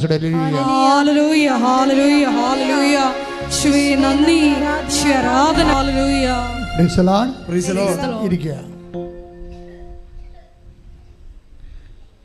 പ്രിയമുള്ളവരെ, ഈ വചനം കർത്താവ് നൽകിയ വഴിയിലൂടെയാണ് ഞാൻ സഞ്ചരിച്ചത്. പക്ഷേ ആർക്കും തെറ്റിദ്ധാരണയൊന്നും വേണ്ട, ബൈബിൾ ജീവിക്കുന്നത് കഠിനമാണെന്ന്. അങ്ങനെയല്ല. ഇത് ഞാൻ പറഞ്ഞതിൻ്റെ ഉദ്ദേശം, കഠിന വചനങ്ങൾ ചെയ്യുന്നവർ ഡെസ്പാകേണ്ട കാര്യമില്ല. കഠിന വചനങ്ങൾ ചെയ്യുന്നവർ ഡെസ്പാകേണ്ട കാര്യമില്ല. കഠിനമായ ചില വചനങ്ങൾ ജീവിച്ചതിൻ്റെ പേരിൽ നഷ്ടം വന്നവരുണ്ട്, എക്സ്ട്രാ ക്ലേശം അനുഭവിക്കുന്നവരുണ്ട്. അവർ ഡെസ്പാകണ്ട. അതെന്ത് ചെയ്യണം? അവർ നിത്യജീവന് വേണ്ടി അത് നീക്കി വെക്കണം. കാര്യം എന്താ? കഠിന വചനങ്ങൾ ഇപ്പം ഞാൻ മുമ്പ് പറഞ്ഞ പോലെ കേസില്ലേ? എന്താ കേസ്? അതായത് ഇപ്പോൾ മൂത്ത ചേച്ചി കല്യാണം കഴിച്ച് വിട്ടു, നടുവത്തെ ചേച്ചി കല്യാണം കഴിച്ചപ്പോൾ കുടുംബം റപ്റ്റായി. നിൻ്റെ കല്യാണം വന്നപ്പോൾ അപ്പനമ്മയും മരിച്ചു. അപ്പം നീ 10 കൊല്ലം എന്തുണ്ട് നിനക്ക് ബാലൻസ്? മൂത്ത ചേച്ചി കുടുംബം വിറ്റ് കെട്ടിച്ച് വിട്ട ചേച്ചി വന്ന് തിരക്കണില്ല അപ്പനും അമ്മയും. അപ്പനും അമ്മയും കിടപ്പ, അതിൻ്റെ പ്രാഥമിക കാര്യങ്ങളെല്ലാം കട്ടിലാണ്. നിനക്ക് എന്ത് കിട്ടി ഈ ജീവിതത്തിൽ? കുടുംബത്തിൻ്റെ അടുത്ത് എടുത്ത് കെട്ടിച്ച് വിട്ട നടുവത്തെ ചേച്ചി തിരക്കണില്ല. അവിടെ മക്കളെ കാനഡയിൽ വിടാൻ വേണ്ടിയുള്ള തിരക്കാണ് അവർ. ഈ അപ്പനും അമ്മയും നിൻ്റെ മുതുകത്തായിരിക്കണത്. നിനക്കാണെങ്കിൽ വരുമാനം കുറവാണ്, അവരാരും ഇങ്ങോട്ട് വരണമില്ല. വല്ലപ്പോഴും വന്നിട്ട് 10-500 തന്നിട്ട് പോകും. ഇതാണ് നിൻ്റെ ജീവിതം. ഇതാണ് കഠിന പദമെന്ന് പറയണത്. എന്നിട്ട് നീ നിൻ്റെ സ്നേഹത്തോടെ ക്ഷമയോടെ നിൻ്റെ മാതാപിതാക്കന്മാരെ നോക്കിയ ദൈവപേതലെ നിൻ്റെ പ്രതിഫലം. 6:35 എടുത്ത ലൂക്കാ സുവിശേഷം ശ്രദ്ധിക്കട്ടെ. ഹല്ലേലൂയ, ഹല്ലേലൂയ, ഹല്ലേലൂയ, ഹല്ലേലൂയ, ഹല്ലേലൂയ. യേശുവേ നന്ദി, യേശുവേ സ്തുതി. ഹല്ലേലൂയ. ലൂക്ക 6:35. എന്നാൽ നിങ്ങളെ ശത്രുക്കളെ സ്നേഹിക്കുവിൻ, തിരിച്ചു കിട്ടുമെന്ന് പ്രതീക്ഷിക്കാതെ മറ്റുള്ളവർക്ക് നന്മ ചെയ്യുകയും വായ്പ കൊടുക്കുകയും ചെയ്യുവിൻ. അപ്പോൾ നിങ്ങളുടെ പ്രതിഫലം വലുതായിരിക്കും, നിങ്ങൾ അത്യുന്നതൻ്റെ പുത്രന്മാരായിരിക്കുകയും ചെയ്യും. ഇതാണ് കഠിന പദങ്ങളെന്ന് പറയണത്. എന്ന് വെച്ച് കഴിഞ്ഞാൽ മനുഷ്യരുടെ മുമ്പിൽ നമുക്ക് പ്രതിഫലമില്ലാതെ നമ്മൾ ചില ആൾക്കാർ പറയത്തില്ലേ, എള്ളുളങ്ങണത് എണ്ണ കിട്ടാം, പാറ്റാപ്പുഴി കൊടുക്കണത് എന്തിനാണെന്ന് ചോദിക്കും. അപ്പോൾ ഒരു കാര്യവുമില്ലാതെ നമ്മൾ കഷ്ടപ്പെടുന്നു. ഇവിടുന്ന് ഇത് കുടുംബത്തിൻ്റെ കാര്യങ്ങളെല്ലാം നേടിയെടുത്തത് വേറെ ആൾക്കാർ. അപ്പോൾ നിനക്ക് ചില സമയത്ത് അപ്പനും അമ്മയും കൂട്ടുവന്നിട്ടില്ല അങ്ങനെ സംഭവിച്ചതെന്നൊക്കെ പറഞ്ഞാൽ അപ്പനും അമ്മനും പ്രാകാൻ തോന്നും. ജീവിതകാലം മുഴുവൻ നീ രാവിലെ എഴുന്നേക്കണത് തന്നെ പ്രാഗിക്കാൻ എഴുന്നേക്കണത്. ദൈവത്തിലെ സ്വർഗം നിൻ്റെ അടുത്ത് വന്ന് നിന്നിട്ട് നീ തിരിച്ചറിയാത്തത് വചനം അറിയാത്തത് കൊണ്ടാണ്. വചനം അറിയുന്ന വ്യക്തികൾ, അതായത് നിനക്കറിയാമല്ലോ, മക്കളുള്ളവരും മക്കളില്ലാത്തവരും അവസാനം ഒരുപോലെയാകും. കല്യാണം കഴിച്ചവരും കല്യാണം കഴിക്കാത്തവരും അവസാനം ഒരുപോലെയാകും. വസ്തുക്കളുള്ളവരും ഇല്ലാത്തവരും ഒരുപോലെയാകും. പക്ഷേ ഒരുപോലെ ആകണമ്പോഴേ ആരുടെ കൂടെയാണ് ദൈവം നിൽക്കണത്, ആർക്കാണ് ദൈവത്തെ അനുഭവിക്കാൻ പറ്റണത്, അവനാണ് കോടീശ്വരൻ എന്ന് പറയുന്നത്. അവൻ കൃപയുടെ കോടീശ്വരനാണ്. അതുകൊണ്ട് ഒരു കാര്യവും ഈശോ പറയും, നിങ്ങൾ പരാതിയില്ലാതെ പരിഭവങ്ങളില്ലാതെ അനീതി, why can't you suffer injustice? പത്തോസ് ചോദിക്കണം, take the word of God, എന്തുകൊണ്ട് അനീതി സഹിക്കാൻ പാടില്ല? ശ്രദ്ധിക്കട്ടെ. ഹല്ലേലൂയ, ഹല്ലേലൂയ, ഹല്ലേലൂയ, ഹല്ലേലൂയ. യേശുവേ നന്ദി, യേശുവേ സ്തുതി. ഹല്ലേലൂയ, ഹല്ലേലൂയ, ഹല്ലേലൂയ, ഹല്ലേലൂയ, ഹല്ലേലൂയ, ഹല്ലേലൂയ. യേശുവേ സ്തുതി. ഹല്ലേലൂയ. കൊരിന്തോസ് 6:7. 1 കൊരിന്തോസ് 6:7. നിങ്ങൾ തമ്മിൽ വ്യവഹാരങ്ങൾ ഉണ്ടാകുന്നത് തന്നെ നിങ്ങളുടെ പരാജയമാണ്. എന്തുകൊണ്ട് ദ്രോഹം നിങ്ങൾക്ക് ക്ഷമിച്ചുകൂടാ, വഞ്ചന സഹിച്ചുകൂടാ? ചില സമയത്ത് ദ്രോഹം ക്ഷമിക്കാനൊരു കൃപ കിട്ടും, വഞ്ചന സഹിക്കാനൊരു കൃപ കിട്ടും. ഇത് കൃപയാണ് ശരിക്കും, ദ്രോഹം ക്ഷമിക്കാനും വഞ്ചന സഹിക്കാനും. ഞാൻ ചില സമയത്ത് ഭാര്യ ഭർത്താക്കന്മാർ തമ്മിൽ അടിച്ച് പിരിയാൻ വേണ്ടി പോകുമ്പോൾ അപ്പോൾ ഞാൻ അവളോട് ചോദിക്കും, എടി നീയാണ് ആ വീട്ടിൽ നിന്ന് ഇറങ്ങിപ്പോയത്, അതാ അവൻ നിന്നെ കൊണ്ടൊന്ന് ആക്കിയിട്ട് പിന്നെ വരാതിരുന്നതാണോ? അടുത്തവരപ്പോൾ ചോദിക്കുന്നതാണ്. പിന്നെ ഞങ്ങൾ അച്ഛൻ പ്രാർത്ഥിക്കണമെന്ന് പറയുമ്പോൾ ഞാൻ, എടി നീയാണ് ആ വീട്ടിൽ നിന്ന് ഇറങ്ങിപ്പോയത്, അതാ നിന്നെ കൊണ്ടൊന്ന് ആക്കിയിട്ട് അവൻ വരാതിരുന്നതാണ്, അത് എന്നെ കൊണ്ടൊന്ന് ആക്കിയിട്ട് അവൻ വരാതിരുന്നതാണ്. അവൻ്റെ അവിടെ അമ്മയുടെ ഭർത്താവിനാണ് അയാൾ കേൾക്കണത്, അത് എനിക്ക് ജീവിക്കാൻ പറ്റത്തില്ലെന്ന് പറയും. അപ്പോൾ കർത്താവ് വചിരിക്കണം, കണ്ടാ, I can't do suffer injustice. എൻ്റെ ദൈവത്തെ നിത്യതയുടെ കൊളുത്തപ്പെട്ടൊരു വിളക്ക് നിൻ്റെ ജീവിതത്തിൽ നിന് മുമ്പിൽ തെളിച്ച് വെച്ചിട്ട് കാണുന്നില്ലെങ്കിൽ നീ biblically speaking you are A blind woman. മനസ്സിലായില്ലേ? നിത്യതയുടെ വിളക്ക് കൊളുത്തി വെച്ചിരിക്കുന്ന കർത്താവ് അനീതി സഹിക്കാൻ, ദ്രോഹം ക്ഷമിക്കാൻ ഒരവസരം, അത് നിത്യതയുടെ വിളക്കാണ്. അത് കാണാൻ പറ്റുന്നില്ലെങ്കിൽ നീ അന്ധയാണെന്ന കർത്താവ് പറയുന്നത്. ശ്രദ്ധിക്കട്ടെ. ഞങ്ങൾക്ക് മുമ്പിൽ തടയപ്പെട്ടിരിക്കുന്ന നിത്യയുടെ വിളക്കുകൾ തിരിച്ചറിയുവാൻ ഞങ്ങളുടെ ആന്തരിക നേത്രങ്ങളെ. ഞാൻ നിന്നോട് ഒരു അനീതിയും ചെയ്തിട്ടില്ല, നീ എന്നോട് ഒരു ദിനാറയ്ക്ക് സമ്മതിച്ചതല്ലേ, നിൻ്റെ കൂലി വാങ്ങിക്കൊണ്ട് പോയിക്കൊള്ളുക. ആര് പറഞ്ഞാണത്? കർത്താവ് പറഞ്ഞാണ്. എന്ന് പറഞ്ഞതാണ്, ഇന്ന് കുർബാനയ്ക്ക് പറഞ്ഞാണ് അല്ലേ. അപ്പോൾ ചില സമയത്ത് നമ്മൾക്കാണ് തോന്നുന്നത് അനീതിയാണെന്ന്. ദൈവം എനിക്ക് മക്കളെ തന്നില്ല, ദൈവം എനിക്ക് സ്നേഹമുള്ള ഭർത്താക്കന്മാർ തന്നില്ല, എനിക്ക് ശനിയാഴ്ച കാറും എടുത്തുകൊണ്ട് പുറത്ത് പോയി ഭക്ഷണം കഴിക്കാൻ പറ്റണില്ല, എൻ്റെ അനിയത്തി അങ്ങനെ ചെയ്യുന്നുണ്ട്. അതാണ് പ്രശ്നം. നീ അനിയത്തിയെ നോക്കിയിരിക്കണേ. നീ എന്താ ചിന്തിച്ചുകൊണ്ടിരിക്കണത്? നിനക്ക് സ്നേഹമുള്ള ഭർത്താവിന് തന്നില്ല. അയാളുടെ മൊബൈൽ നോക്കുമ്പോൾ വേറെ ആൾക്കാരുടെ പേരൊക്കെ കേൾക്കുന്നത്. അയാൾക്ക് രാത്രിയൊക്കെ അവിടെ നിന്ന് ഇറങ്ങിപ്പോയി പുറത്തുനിന്ന് വിളിക്കണേ കാണാം. ഇയാൾ ഏത് പണ്ടാരത്തിനെ വിളിക്കണം ദൈവത്തിന് അറിയാം. അപ്പോൾ നീ മോന്തം കയറ്റി വന്ന് നിൻ്റെ കൂടെ ഈ മനുഷ്യൻ്റെ കൂടെ കിടക്കുകയാണ് നീ. പക്ഷേ ഒരു കാര്യമുണ്ട്, ഈ വിഷയങ്ങളെല്ലാം നിത്യതയോട് നിന്നെ അടുപ്പിച്ചിരിക്കുകയാണ്. കർത്താവ് പറയുന്നതാണ്, ഈ ഭർത്താവായാലും നാളെ മാഞ്ഞു പോകും. ഈ ഭൂമിയിലുള്ള എല്ലാം മാഞ്ഞു പോകും. മാഞ്ഞു പോകാത്ത സ്നേഹത്തിനായി നീ ദാഹിക്കണമെന്ന് എന്നോട് പറയുകയാണ്. അത് മനസ്സിലാക്കണമെന്നുണ്ടെങ്കിൽ അത് മനസ്സിലാക്കുന്ന ഒരു ഹൃദയം വേണം. പ്രാർത്ഥിക്കുക, കർത്താവേ, കർത്താവേ, മാഞ്ഞു പോകാത്ത വസ്തുക്കളും മാഞ്ഞു പോകാത്ത വസ്തുക്കളും മാഞ്ഞു പോകാത്ത വ്യക്തികളും മാഞ്ഞു പോകാത്ത വ്യക്തികളും മാഞ്ഞു പോകാത്ത ജീവിതവും കണ്ടെത്തുവാൻ എന്നെ ഇന്നുള്ള കഷ്ടപ്പാടുകളെ സമീപിക്കുവാൻ അഭിഷേകം നമുക്ക് നൽകണമേ. അതെന്താ പ്രശ്നം വെച്ച് കഴിഞ്ഞാൽ, ഈശോ ഈ ലോകത്തെ സങ്കടങ്ങളെ എടുത്തിട്ട് പറയും. എന്താ പറയണത്? 8:18 എടുത്ത റോമ 8:18 ശ്രദ്ധിക്കട്ടെ. ഹല്ലേലൂയ, ഹല്ലേലൂയ, ഹല്ലേലൂയ, ഹല്ലേലൂയ, ഹല്ലേലൂയ. യേശുവേ നന്ദി, യേശുവേ സ്തുതി. ഹല്ലേലൂയ, ഹല്ലേലൂയ. റോമ 8:18 നമുക്ക് വെളിപ്പെടാനിരിക്കുന്ന മഹത്വത്തോട് തുലനം ചെയ്യുമ്പോൾ പറഞ്ഞാൽ നമുക്ക് വെളിപ്പെടാനിരിക്കുന്ന മഹത്വത്തോട് തുലനം ചെയ്യുമ്പോൾ ഇന്നത്തെ കഷ്ടതകൾ നിസ്സാരമാണെന്ന് ഞാൻ കരുതുന്നു. കഷ്ടതകളെ എന്ന് നിസ്സാരമാക്കുന്നു അന്ന് നീ കഠിന പദങ്ങളെ ക്രാക്ക് ചെയ്തിരിക്കുന്നു. കഷ്ടത ഇല്ലെന്നല്ല പറയണത്. ഓരോ കഷ്ടതയെ ദൈവം അഡ്രസ്സ് ചെയ്യുന്ന രീതിയുണ്ട്. സ്വർഗത്തെ വെച്ച് വേണം കഷ്ടതയെ അഡ്രസ്സ് ചെയ്യാൻ. എങ്ങനെയാണ് എന്ന് പറഞ്ഞ് നമുക്ക് ലഭിക്കാനിരിക്കുന്ന മഹത്വത്തെക്കുറിച്ച് ഓർക്കുമ്പോൾ ഇന്നത്തെ കഷ്ടതകൾ തുലോ നിസ്സാരമാണ്. അതായത് നമ്മൾ കഷ്ടതയുണ്ട്. നമുക്ക് എന്താ കാര്യം? സ്നേഹിക്കാത്ത ഭാര്യ, അല്ലെങ്കിൽ സ്നേഹിക്കാത്ത നമ്മൾ കാണിക്കുന്ന സത്യസന്ധതയെ മനസ്സിലാക്കാത്ത ജീവിത പങ്കാളി, മക്കളാണെങ്കിൽ പോലും നമ്മൾക്ക് പനി വന്നാൽ പോലും മക്കൾക്ക് എന്തെങ്കിലും അസുഖം ഉണ്ടെങ്കിൽ അവരുടനെ ഇപ്പോൾ ചാകാൻ പോണ പോലുള്ള അഭിപ്രായം കാണിച്ച് മമ്മി നോക്കിയില്ല, പപ്പ നോക്കിയില്ല. ഇപ്പോൾ ആദ്യത്തെ പ്രസവത്തിന് പോയ ആൾക്കാരുടെ നിലവിളി കേൾക്കണം ഫോണിൽ. എന്ത് പരിപാടിയാണ്? നിങ്ങൾക്ക് എൻ്റെ കാശ് മാത്രം മതി, എനിക്കൊരു അവസ്ഥ വന്നപ്പോൾ നിങ്ങൾ ഇങ്ങോട്ട് വരണില്ല. അമ്മയുടെ പാസ്പോർട്ട് എടുത്തേക്കണേ ഇപ്പോഴാണേ. 6-ാം മാസമോ 7-ാം മാസമോ ആയപ്പോഴാണ് ഇവിടെ ചെയ്യാമെന്ന് പറഞ്ഞിരിക്കുകയായിരുന്നേ. കാനഡയിലും അമേരിക്കയിലും ഇംഗ്ലണ്ടിലും ഒക്കെ ഉള്ള പെൺപിള്ളേർ പ്രസവിക്കാറുണ്ട്. അപ്പോൾ ഇവിടെ ചെയ്യാമെന്ന് പറഞ്ഞുകൊണ്ടിരിക്കുകയാണ്. എന്താണ്? മമ്മിയെ കെട്ടിയെടുത്ത് ഇങ്ങോട്ട് കൊണ്ടുവന്നാൽ പിന്നെ മറ്റേ മമ്മി ഉടക്കും, ഭർത്താവിൻ്റെ മമ്മി ഉടക്കും. അപ്പോൾ ഈ 2 കക്ഷിയെ കെട്ടിയെടുത്തില്ലെങ്കിൽ നമുക്ക് 3.5 ലക്ഷം രൂപ ലാഭം. അതിനിവിടെ ചെയ്യാമെന്ന് പറഞ്ഞിരിക്കുകയാണ്. ഇപ്പോൾ ഡോക്ടർ പറഞ്ഞ് ഇത് ശരിയാവുമെന്ന് തോന്നില്ലെന്ന് പറഞ്ഞ് ഇപ്പോഴാണ് പാസ്പോർട്ട് എടുക്കാൻ ഓർഡറുള്ളത്.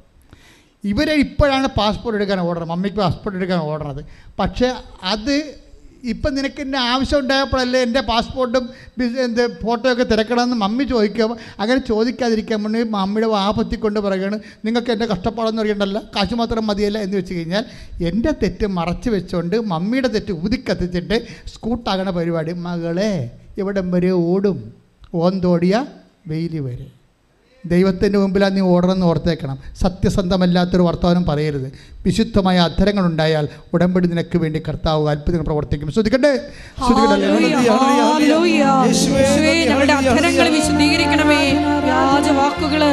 കഠിന പദങ്ങളും കഠിന അനുഭവങ്ങളും സുവിശേഷ വിഹിതമായി കൈകാര്യം ചെയ്യുമ്പോൾ നിനക്ക് 20 മാർക്ക് കിട്ടും.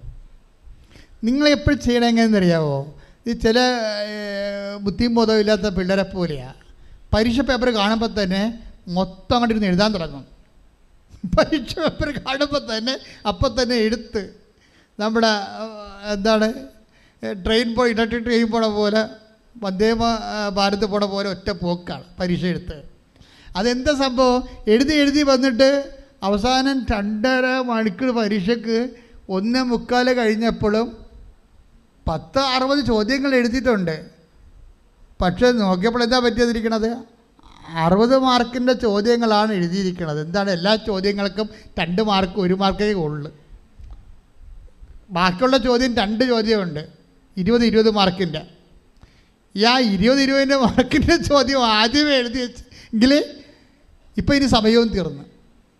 ഇതാണ് ഈ പ്രശ്നം. മേജർ ഇഷ്യൂസും ലൈറ്റ് ഇഷ്യൂസും തമ്മിലുള്ള വ്യത്യാസം ഇതാണ്. എൻ്റെ മക്കളെ ജീവിതത്തിൽ 20 മാർക്കിൻ്റെ 2 ചോദ്യങ്ങൾ നിങ്ങൾ എഴുതിയിരിക്കണം, ഉത്തരം എഴുതിയിരിക്കണം.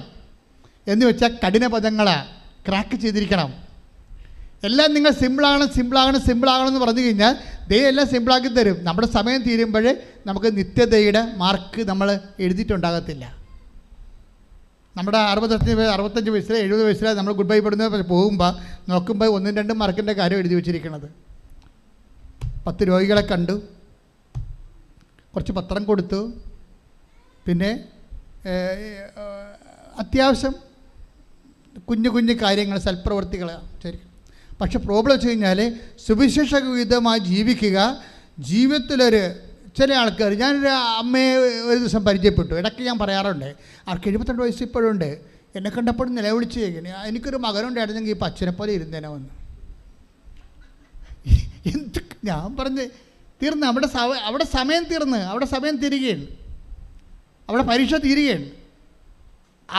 അവർക്ക് ഒറ്റയടിക്ക് ഒരു 50 മാർക്കിൻ്റെ ചോദ്യം ഉത്തരം എഴുതാനുള്ള സമയം കൊടുത്തു. ഈ പാട്ട് ഇപ്പോഴും ഉത്തരം എഴുതിയിട്ടില്ല. എന്താ പറയണത്? 72, അവർക്ക് മക്കളില്ല, 72ാമത്തെ വയസ്സ് എന്നെ കാണുമ്പോൾ പറയുകയാണ് എനിക്കൊരു മകനുണ്ടായെങ്കിൽ ഈ അച്ഛനെപ്പോലെ ഇരുന്നേനെ വന്ന്. ദാറ്റ് മീൻസ് ദൈവം എനിക്കത് തന്നില്ലെന്നാ പ്രശ്നം. എൻ്റെ ദൈവം എന്ത് തന്നു? ആ തന്നത് കൊണ്ട് സംതൃപ്തിപ്പെട്ടാൽ അനുഗ്രഹമല്ല, ദാറ്റ് ഇസ് ഗ്രേസ്. അതാണ് കൃപ. കൈയിടിച്ച് കരുതാ എന്ന് വെച്ച് കഴിഞ്ഞാൽ മക്കൾ ഇല്ലാത്തത്, മദ്യപാനിയായ ഭർത്താവ്, സ്നേഹിക്കാത്ത ഭാര്യ, അല്ലെങ്കിൽ എന്ത് വിഷയം, അമ്മയാകാം മരുമകളാകാം, നമുക്ക് സ്നേഹം കിട്ടണില്ല. അതുകൊണ്ട് അതിന് സബ്സ്റ്റിറ്റ്യൂട്ട് ചെയ്യാൻ വേണ്ടി ചില മരുമക്കൾ നമ്മളെ സ്നേഹിക്കണില്ല എന്ന് നമ്മൾ പ്രീ സപ്പോസ് ചെയ്തിരിക്കുകയാണ്. അതിനെ നമ്മൾ സബ്സ്റ്റിറ്റ്യൂട്ട് ചെയ്യണ്ടേ? അതിന് വരെ എന്ത് ചെയ്യും? കെട്ടിച്ചുവിട്ട മകളുടെ കല്യാണം മുടക്കിക്കൊണ്ട് അവളെ വീട്ടിൽ വിളിച്ചു ചേർത്തു. പണിയേ എങ്ങാനും കർത്താവ് ഇന്നാണ് വരണമെങ്കിൽ, നേരെ വരികയാണെങ്കിൽ പല അമ്മായിയമ്മമാരും കുടുങ്ങും, സത്യമായിട്ടും കുടുങ്ങും. കർത്താവ് ചോദ്യങ്ങളൊന്നും ചോദിക്കത്തില്ല, കാലപ്പിടിച്ച് നിലത്തിലടിക്കുമെന്ന് മാത്രമേ ഉള്ളൂ. കാണുമ്പോൾ തന്നെ എന്താ കാര്യത്തിൽ നിങ്ങളെന്താ ചെയ്തിരിക്കുന്നത്? നിങ്ങളുടെ മകളെ പിടിച്ച് വീട്ടിൽ നിർത്തിയിരിക്കുകയാണ്. എന്നിട്ട് അവളുടെ മകൻ്റെ കുറ്റം മുഴുവനും, മരുമകൻ്റെ കുറ്റം മുഴുവൻ പറഞ്ഞ് ഇവളെ ഭ്രാന്ത് പിടിപ്പിച്ചിരിക്കുകയാണ്. എത്ര പിശാചുക്കളാണെന്നറിയാവാ.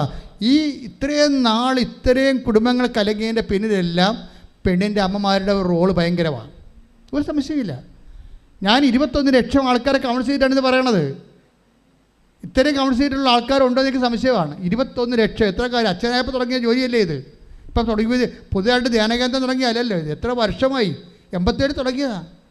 അതായത് നിങ്ങൾക്കൊരു കാര്യം മനസ്സിലാക്കണം, കർത്താവിൻ്റെ കൂദാശയ്ക്കെതിരെ ആര് സംസാരിച്ചാലും അവൾ അമ്മയുമല്ല അപ്പനുമല്ല. നിങ്ങൾ ആളെ തിരിച്ചറിയണം. സാത്താനാണ് നിങ്ങൾ സംസാരിക്കുന്നത്. കൂദാശയുടെ വില നിങ്ങൾക്ക് അറിയത്തില്ല. ഇപ്പോൾ ഇന്നലെ എലിസബത്ത് ആൻ്റണി എന്താ ഇവിടെ സംസാരിച്ചത്? എൻ്റെ ഭർത്താവ് അവിശ്വാസിയാണ്. അവർ പറഞ്ഞില്ലേ, എൻ്റെ ഭർത്താവ് അവിശ്വാസിയാണ്, ദൈവത്തിൽ വിശ്വാസമില്ല. പക്ഷേ അദ്ദേഹത്തിന് കോവിഡ് വന്നപ്പോൾ എൻ്റെ ബ്രദറ് ഉടമ്പടി എടുത്ത ആളാണ്. എൻ്റെ ബ്രദർ എൻ്റെ അടുത്ത് ഉടമ്പടി തലയിൽ തന്നിട്ട് നെറ്റിക്ക് പൂശിയിട്ട് ഓൺലൈനിൽ വീഡിയോ കോളിൽ എനിക്ക് വേണ്ടി പ്രാർത്ഥിച്ചു. അപ്പോൾ എനിക്ക് ശ്വാസം കിട്ടണത് 48% മാത്രമേ എൻ്റെ ലങ്സ് വർക്ക് ചെയ്തുള്ളൂ. അപ്പോൾ ഞാൻ മരണത്തോട് അടുക്കിയിരുന്നു. അപ്പോൾ ഉടമ്പടി തലം തേച്ച് എൻ്റെ ബ്രദർ എനിക്ക് വേണ്ടി പ്രാർത്ഥിച്ചു കഴിഞ്ഞപ്പോൾ ഞാൻ സുഖപ്പെട്ടു. എനിക്ക് സൈഡ് എഫക്ട്സ് ഒന്നുമില്ല. പക്ഷേ എൻ്റെ ഭർത്താവ് സുഖപ്പെട്ടു, പക്ഷേ നടക്കാൻ പറ്റണില്ല, പെട്ടെന്ന് വീഴും, തല ചുറ്റും. അദ്ദേഹത്തിൻ്റെ കോൺഫിഡൻസ് പോയി, അദ്ദേഹം പൊളിറ്റിക്കലിൽ നിന്ന് തിരിച്ചു പോന്നു. അപ്പോൾ ഇത്രയും വലിയ ദുരന്തം സഹിക്കാൻ എനിക്ക് താങ്ങാൻ പറ്റില്ല. ഞാൻ കർത്താവിൻ്റെ കണ്ണീരിട്ടു, കർത്താവെ എൻ്റെ ജീവിത പങ്കാളി തിരിച്ച് ജീവിതത്തിലേക്ക് വരണം. അപ്പോൾ അതിന് ഞാനെന്ത് ചെയ്തു? ഞാൻ ചെയ്തത്, കർത്താവെ നീ പറഞ്ഞിട്ടുണ്ട്, ആ സാക്ഷ്യം നിങ്ങൾ കേൾക്കണം, അത് ഭയങ്കര റിച്ചാണ് ആ സാക്ഷ്യം. നീ പറഞ്ഞിട്ടുണ്ട്, എന്താണ്? ഭർത്താവും ഭാര്യയും ഒരു ശരീരമാണ്. എന്താ അവരെ കോട്ട് ചെയ്യുക, വചനം കോട്ട് ചെയ്യും. എന്താ പറഞ്ഞാൽ കോട്ട് ചെയ്തിരിക്കണത്? മത്തായി ശ്രീകാരുടെ സുവിശേഷം 19:5 എന്താ പറയണത്? ഭർത്താവും ഭാര്യയും ഒരു ശരീരമാണ്, ദൈവം യോജിപ്പിച്ചതാണ്, ഒരു ശരീരമാണ്, അവർ രണ്ടല്ല. അപ്പോൾ ഭർത്താവും ഭാര്യയും ഒരു ശരീരമാണെന്ന് അതും പറഞ്ഞുകൊണ്ട് അവരെന്തിനാ പറഞ്ഞതെന്നറിയാവോ? എൻ്റെ ഭർത്താവിന് വിശ്വാസമില്ല, എനിക്ക് വിശ്വാസമുണ്ട്, അതുകൊണ്ട് ഉടമ്പടി തൈലം ഞാൻ എൻ്റെ കാലെ പുരട്ടും വിശ്വാസ പ്രമാണം ചൊല്ലിക്കൊണ്ട്. എന്നിട്ട് എൻ്റെ കാലെ ഞാൻ ഉടമ്പടി തൈലം വിശ്വാസപൂർവ്വം പ്രാർത്ഥിച്ച് പുരട്ടിക്കഴിഞ്ഞപ്പോൾ എൻ്റെ ഭർത്താവിൻ്റെ കാലുകൾക്ക് കർത്താവ് ശക്തി കൊടുത്തു, അതിൽ എഴുന്നേക്ക് നടന്നു. ശ്രുതികട്ടെ ഹല്ലേലൂയ.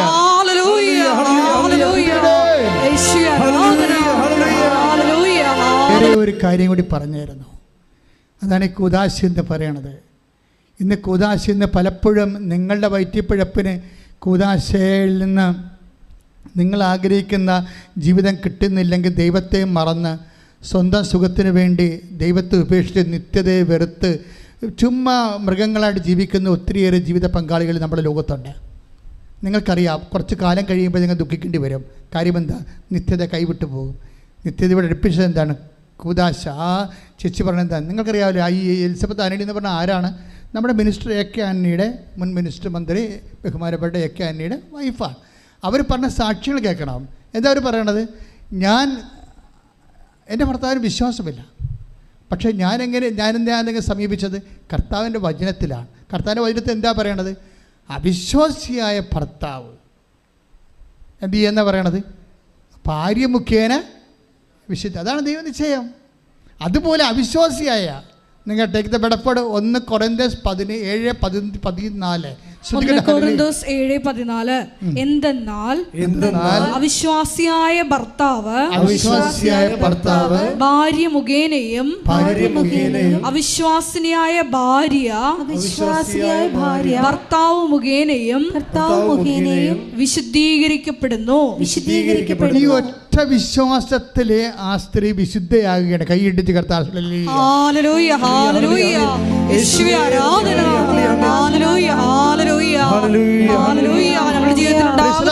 അതിൻ്റെ താഴെ കമൻറ്റുകൾ വായിക്കണം. കർത്താവേ, ഇങ്ങനെ ഒരു സാക്ഷ്യം നീ എനിക്കും തന്നെങ്കിലേ ഞാൻ നിനക്ക് വേണ്ടി സാക്ഷിയാകണമെന്ന്. നാളെ അവർ അറിയപ്പെടാൻ പോകുന്നത് ഭൂമിയിൽ നമ്മുടെ ഈ രാജ്യരക്ഷാ മന്ത്രിയുടെ ഭാര്യയായിട്ടല്ല.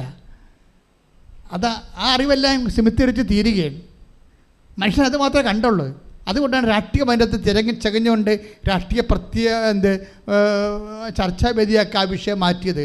ഞാനതിനകത്ത് ആ കക്ഷി ചേരാത്തതിൻ്റെ കാരണം എനിക്കറിയാം, അത് പ്രൊഫൗണ്ട് ആയിട്ടുള്ള ഏറ്റവും വലിയ എൻറിച്ചിങ് ആയിട്ടുള്ള ഒരു സ്പിരിച്വൽ സാക്ഷ്യമാണ്. കാര്യം അതുപോലെ പറയണം, അവർ ജീവിച്ചിട്ടാണ് പറയണത്. എന്താണ്? എൻ്റെ ഭർത്താവിന് വേണ്ടി ഞാൻ പ്രാർത്ഥിക്കുകയാണ്. കാര്യം എന്താണ്?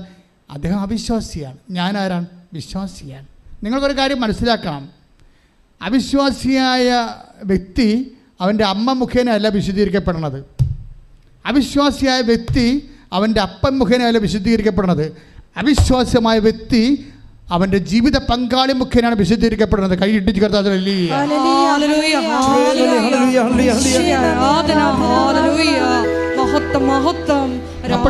എപ്പോഴും ശ്രദ്ധിക്കേണ്ട വിഷയം, നിങ്ങൾ അവിശ്വാസിയാണോ അല്ലെങ്കിൽ ദൈവത്തിൻ്റെ അവിശ്വാസ്യം മീൻസ് എന്താണ്? വിശ്വാസത്താൽ, അതായത് not by merit but by grace എന്ന് വെച്ചാൽ Ephesians 2:8 എന്താ പറയണത്?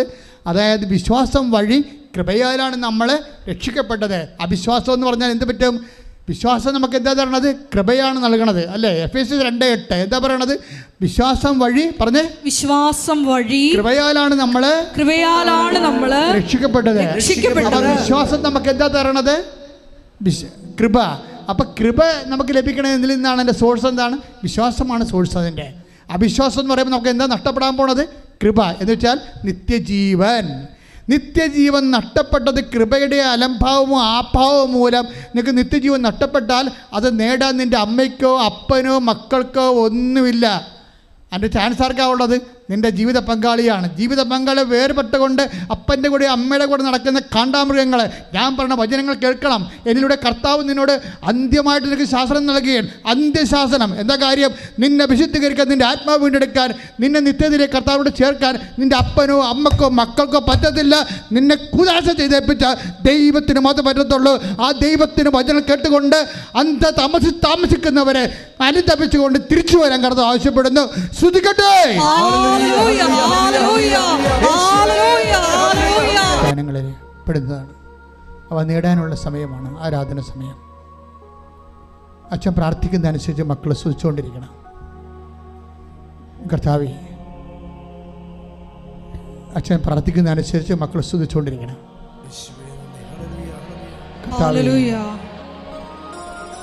കർത്താവേ, നിന്റെ വിശുദ്ധ പൗരോഹിത്യത്തെ മഹത്വപ്പെടുത്തണം. കർത്താവേ, നിന്റെ സഭയിലുള്ള സാന്നിധ്യം പ്രകടമാക്കണം.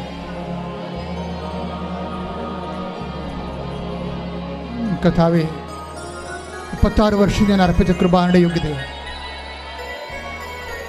കൃപാസ്ഥാനത്താരെ ജീവനോടെ പ്രത്യക്ഷപ്പെട്ട പരിശുദ്ധ അമ്മയുടെ മാധ്യസ്ഥ ഈ അൾത്താറിയിൽ നടന്ന 10,000-കണക്കിന് ആരാധന ശക്തിയാൽ അപ്പാ, സ്വർഗീയ പിതാവേ, അങ്ങേ പുത്രനായ യേശുക്രിസ്തുവിന്റെ നാമത്തിൽ പ്രാർത്ഥിക്കുന്ന അപ്പാ, അങ്ങേ കൈകൾ അങ്ങയുടെ അവകാശമോഹിനിയാകുന്ന കർത്താവിനാൽ വീണ്ടെടുക്കപ്പെട്ട അവകാശമോഹിനിയാകുന്ന തിരുസഭയുടെ മേലെ, ഈ സഭാ സമൂഹത്തിൻ്റെ മേലെ അങ്ങ് കൈനീട്ടണമെന്ന് പ്രാർത്ഥിക്കുന്ന കർത്താവേ, ഉച്ചമുതൽ ഉള്ളംകാല് വരെ എല്ലാ കോശങ്ങളിലും പേശികളിലും അസ്ഥി ഞരമ്പുകളിലും ഞരമ്പുകളിലും യേശു ക്രിസ്തുവിന്റെ രക്തം പടരട്ടെ. മാരക രോഗങ്ങള്, തിരവേദികള് യേശുവിന്റെ നാമത്തില് മാറിപ്പോകട്ടെ, ശ്രദ്ധിക്കട്ടെ. മകളെ, ദൈവസ്നേഹത്തിന്റെ സമയമാണിത്. ഹൃദയത്തിൽ സ്നേഹം നിറയാൻ, മനസ്സിൽ വിശ്വാസം നിറയാൻ കണ്ണീരോടെ പ്രാർത്ഥിക്കുക. എന്തെങ്കിലും തെറ്റുകുറ്റങ്ങൾ വന്നു പോയിട്ടുണ്ടെങ്കിൽ കർത്താവിന് മാപ്പ് ചോദിച്ചുകൊണ്ട് ഉടമ്പടിക്ക് ചേർന്ന സൂക്ഷ്മത, ജീവിത സൂക്ഷ്മത പുലർത്താൻ വേണ്ടി കർത്താവിനോട് പ്രതിജ്ഞ ചെയ്യുക. ഇപ്പോൾ അനുഗ്രഹത്തിൻ്റെയും കൃപയുടെയും സമയമാണ്. കർത്താവെ, ഇപ്പോഴ് ആന്തരിക അവയവങ്ങൾ സുഖപ്പെടുത്താൻ വേണ്ടി പ്രാർത്ഥിക്കുന്ന സമയമാണ്. കരള്, ലിവറ്, അതുപോലെ തന്നെ ആന്തരിക അവയവങ്ങൾ, കുടലുകൾ, അൾസറ്, അരിസസ്, PCOD, അതുപോലെ രക്തം മാർന്നു പോകുന്ന അസുഖങ്ങൾ, അതുപോലെ തന്നെ മക്കൾ ഇല്ലാത്തവർ, അടിവയറ്റിൽ ക്യാൻസർ ഉള്ളവർ, സിസ്റ്റുകളുള്ളവർ, ശിരസിൽ ഹാമറേജ് ഉള്ളവർ, അതുപോലെ തന്നെ ശിരസിൽ ബ്ലോക്ക് ഉള്ളവർ, ഇങ്ങനെ ഓരോ മനുഷ്യർക്ക് വേണ്ടി തളർന്ന് കിടക്കുന്നവർ, അവരെല്ലാം നിങ്ങൾ ഓർക്കുക. അവർക്കെല്ലാം വേണ്ടി പ്രാർത്ഥിക്കുന്ന സമയമാണ്. കർത്താവേ, കരുണ തോന്നണമേ. അങ്ങയുടെ മുൾക്കിഴത്തെ ഓർത്തുകൊണ്ട് അങ്ങയുടെ മക്കളോട് കരുണ തോന്നണമേ. അങ്ങയുടെ തിരുവിലാവിലെ മുറിവിനെ ഓർത്തുകൊണ്ട് അങ്ങയുടെ മക്കളോട് കരുണ തോന്നണമേ. അങ്ങയുടെ പഞ്ചക്ഷതങ്ങളെ ഓർത്തുകൊണ്ട് മക്കളുടെ കരുണ തോന്നണമേ. നിന്നെ കുറിച്ച് യാത്ര ഓർത്തുകൊണ്ട് മക്കളുടെ കരുണ തോന്നണമേ. നിന്നെ കുറിച്ച് തറഞ്ഞു കിടന്ന മരിഞ്ഞു തീർന്ന കാര്യങ്ങൾ ഓർത്തുകൊണ്ട് മക്കളുടെ കരുണ തോന്നണമേ. നിന്നെ കുറിച്ച് മരണത്തിൽ നീ അനുഭവിച്ച വേദന ഓർത്തുകൊണ്ട് കരുണ തോന്നണമേ. യേശുക്രിസ്തുവിൻ്റെ കരുണയുടെ കൃപകൾ നിങ്ങൾ മേലെ ആവശ്യിക്കട്ടെ. മാരക രോഗങ്ങൾ യേശുക്രിസ്തുവിൻ്റെ നാമത്തിൽ കർത്താവിൻ്റെ രക്തം നിങ്ങൾക്ക് തളിക്കപ്പെടട്ടെ. പാപത്തെ മോചിപ്പിക്കുന്ന കർത്താവിൻ്റെ രക്തം നിങ്ങൾ തളിക്കപ്പെടട്ടെ. മാരക രോഗങ്ങൾ, തീരാവ്യാധികൾ, സിസ്റ്റുകൾ യേശുക്രിസ്തു നാമത്തിൽ, ക്യാൻസർ മാറുക യേശുവിൻ്റെ നാമത്തിൽ മാറിപ്പോകട്ടെ. ദിവ്യകാരുണ്യത്തിന് ആരാധനയും സ്തുതിയും പുകഴ്ചയും ഉണ്ടായിരിക്കട്ടെ. ഉടമ്പടിയുടെ മറ്റ് ജീവിത സാഹചര്യങ്ങളെ, മക്കളില്ലാത്തവരെ, വിവാഹം ഒത്തുവരാത്തവരെ, ജപ്തി നടപടി നേരിടുന്നവർ, സാമ്പത്തിക ബാധ്യതയുള്ളവർ, ഓഫർ ലെറ്റർ വന്നൊരു വിസ വരാത്തവർ, അതേസമയം തന്നെ അന്യരാജ്യങ്ങളിൽ ജയിലിൽ കുടുങ്ങിപ്പോയവർ, അവിടെ സ്ഥലം കിട്ടാത്തവർ, വീട് കിട്ടാത്തവർ, ജോലി കിട്ടാത്തവർ, ജോലി നഷ്ടപ്പെട്ടവർ, തിരിച്ചു പോരേണ്ടി വന്നിരിക്കുന്നവർ, നാട്ടിൽ തന്നെ ജോലി മുടങ്ങിപ്പോയവർ, ജോലി ഇല്ലാത്തവർ, സാമ്പത്തിക ബാധ്യതകൾ വിഷമിക്കുന്നവർ, തൊഴിൽ സ്വന്തമായിട്ട് ചെയ്തുകൊണ്ടിരിക്കുന്ന തൊഴിലുകൾ നഷ്ടപ്പെടാൻ പോകുന്നവർ, അതിന് വേണ്ടത്ര വരുമാനമില്ലാത്തവർ, ജീവിക്കാൻ മാർഗമില്ലാതെ വേദനിക്കുന്നവർ, ഈ നിമിഷം കർത്താവ് കണ്ണീരോടെ പ്രാർത്ഥിക്കുന്ന ശ്രുതികട്ടെ ഹല്ലേലൂയ. കർത്താവിൻ്റെ ഉന്നതമായ നാമത്തിലെ, സഭയുടെ അധികാരത്തിലെ, കുരിശിൻ്റെ അടയാളത്തിൽ, ദൈവത്തിൻ്റെ ശക്തിയാൽ എല്ലാ ജീവിത ദുരിതങ്ങൾ, തടസ്സങ്ങൾ കർത്താവ് 36 വർഷം ഞാൻ അർപ്പിച്ച കൃപാന്റെ യോഗ്യതയാൽ, അൾത്താരയിൽ നടന്ന പ്രത്യക്ഷീകരണത്തെ ശക്തിയാൽ, അൾത്താരയിൽ നടന്ന 16 ആരാധന ശക്തിയാൽ എല്ലാ ജീവിത ദുരിതങ്ങളും തടസ്സങ്ങളും യേശുക്രിസ്തുവിന്റെ നാമത്തിൽ മാറിപ്പോകട്ടെ. ശ്രുതികട്ടെ. എപ്പിലെപ്സി രോഗങ്ങൾ, അപസ്മാര രോഗങ്ങൾ, ഓട്ടിസം രോഗങ്ങൾ, ഹൈപ്പർ ആക്ടിവിറ്റി, ഗർഭസ്ഥ ശിശുവിനുണ്ടായിരിക്കുന്ന ആന്തരിക വിഷയങ്ങൾ, ബെഡിനായി കിടക്കുന്ന, ബെഡ് റെസ്റ്റ് പറഞ്ഞിരിക്കുന്ന ഗർഭിണികൾ, അവരുടെ സുഖപ്രസവത്തിന് വേണ്ടി, കുഞ്ഞുങ്ങളെ ഓർത്ത്, കുട്ടികളുടെ ICUവിൽ കിടക്കുന്ന, അഡ്മിറ്റ് ചെയ്തിരിക്കുന്ന കുഞ്ഞുങ്ങൾ, അവരെല്ലാം ഓർത്ത് പ്രാർത്ഥിക്കുന്ന സമയമാണ്. പിരിയാൻ പോകുന്ന ഭർത്താക്കന്മാരും ഭാര്യമാരും, ദൈവത്തിന് നിരക്കാത്ത ജീവിതത്തിലേക്ക് മാനസിക സമ്മർദ്ദങ്ങൾ കൊണ്ടും മറ്റുള്ളവരുടെ സമ്മർദ്ദങ്ങൾ കൊണ്ടും, വിശുദ്ധിയില്ലാത്തവരുടെയും ദൈവത്തെ മാനിക്കാത്തവരുടെയും പണക്കൊതിയന്മാരുടെയും കൊതിച്ചുകളുടെയും താല്പര്യങ്ങൾ കൊണ്ട് കൂദാശയെ അപമാനിക്കുന്നവരും കൂദാശ ജീവിതത്തെ അപമാനിക്കുന്നവരും അവരുടെ മാനസാന്തരം ഉൾപ്പെടെ കർത്താവിൻ്റെ കൃപയ്ക്ക് വേണ്ടി സമർപ്പിച്ചുകൊണ്ട് ദൈവികമായ ഇടപെടലുകൾ നിന്നെ കണ്ണീരിലാഴ്ത്തുന്ന ഓരോ വിഷയങ്ങളുടെ മേലും കർത്താവ് ഇടപെടുന്ന മാതാവ് മധ്യസ്ഥം വഹിക്കുന്ന സ്വർഗീയ നിമിഷങ്ങൾക്കായി സ്തുതിക്കട്ടെ. ആരാധന,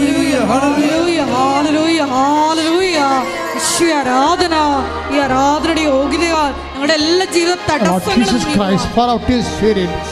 touch with the fire finger, soak with the precious blood, and in peace His Spirit, and with the authority of the Catholic Church, the power of Jesus Christ, with the merit of the Holy Priesthood, I bless and pray you, the grace and peace and power and healing, the name of Jesus Christ, who is coming to judge for the living and dead, led by fire. കർത്താവിൻ്റെ കൃപയിൽ അഭിഷിക്തരായി നമ്മൾ നിൽക്കുന്ന സ്വർഗീയ നിമിഷമാണ്. അച്ഛൻ വിട്ടുപോയ വിഷയങ്ങളുണ്ടെങ്കിൽ നിങ്ങളുടെ സ്വകാര്യ കാര്യങ്ങൾ അമ്മയുടെ മാധ്യസ്ഥത്തിൽ ഇപ്പോഴും ഈശോയ്ക്ക് സമർപ്പിക്കുന്ന സമയമാണ്. പരിശുദ്ധ അമ്മയുടെ മാധ്യസ്ഥത്തിൽ നിങ്ങളുടെ ജീവിത ആവശ്യങ്ങൾ, അച്ഛൻ വിട്ടുപോയ കാര്യങ്ങൾ ഇപ്പോഴും ഓൺലൈനിലുള്ളവരും തീർത്ഥാടനത്തിൽ ഇവിടെയുള്ളവരും ഇപ്പോഴും സമർപ്പിച്ച് പ്രാർത്ഥിക്കുക.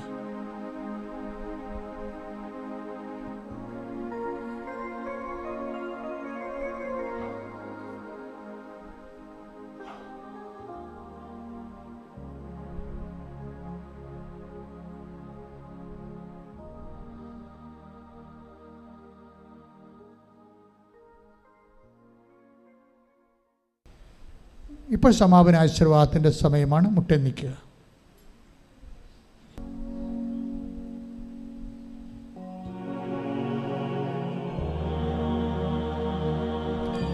ശിരസ് നമിച്ച് നമുക്കൊരു വികാരണനാഥൻ്റെ ആശീർവാദം സ്വീകരിക്കാം.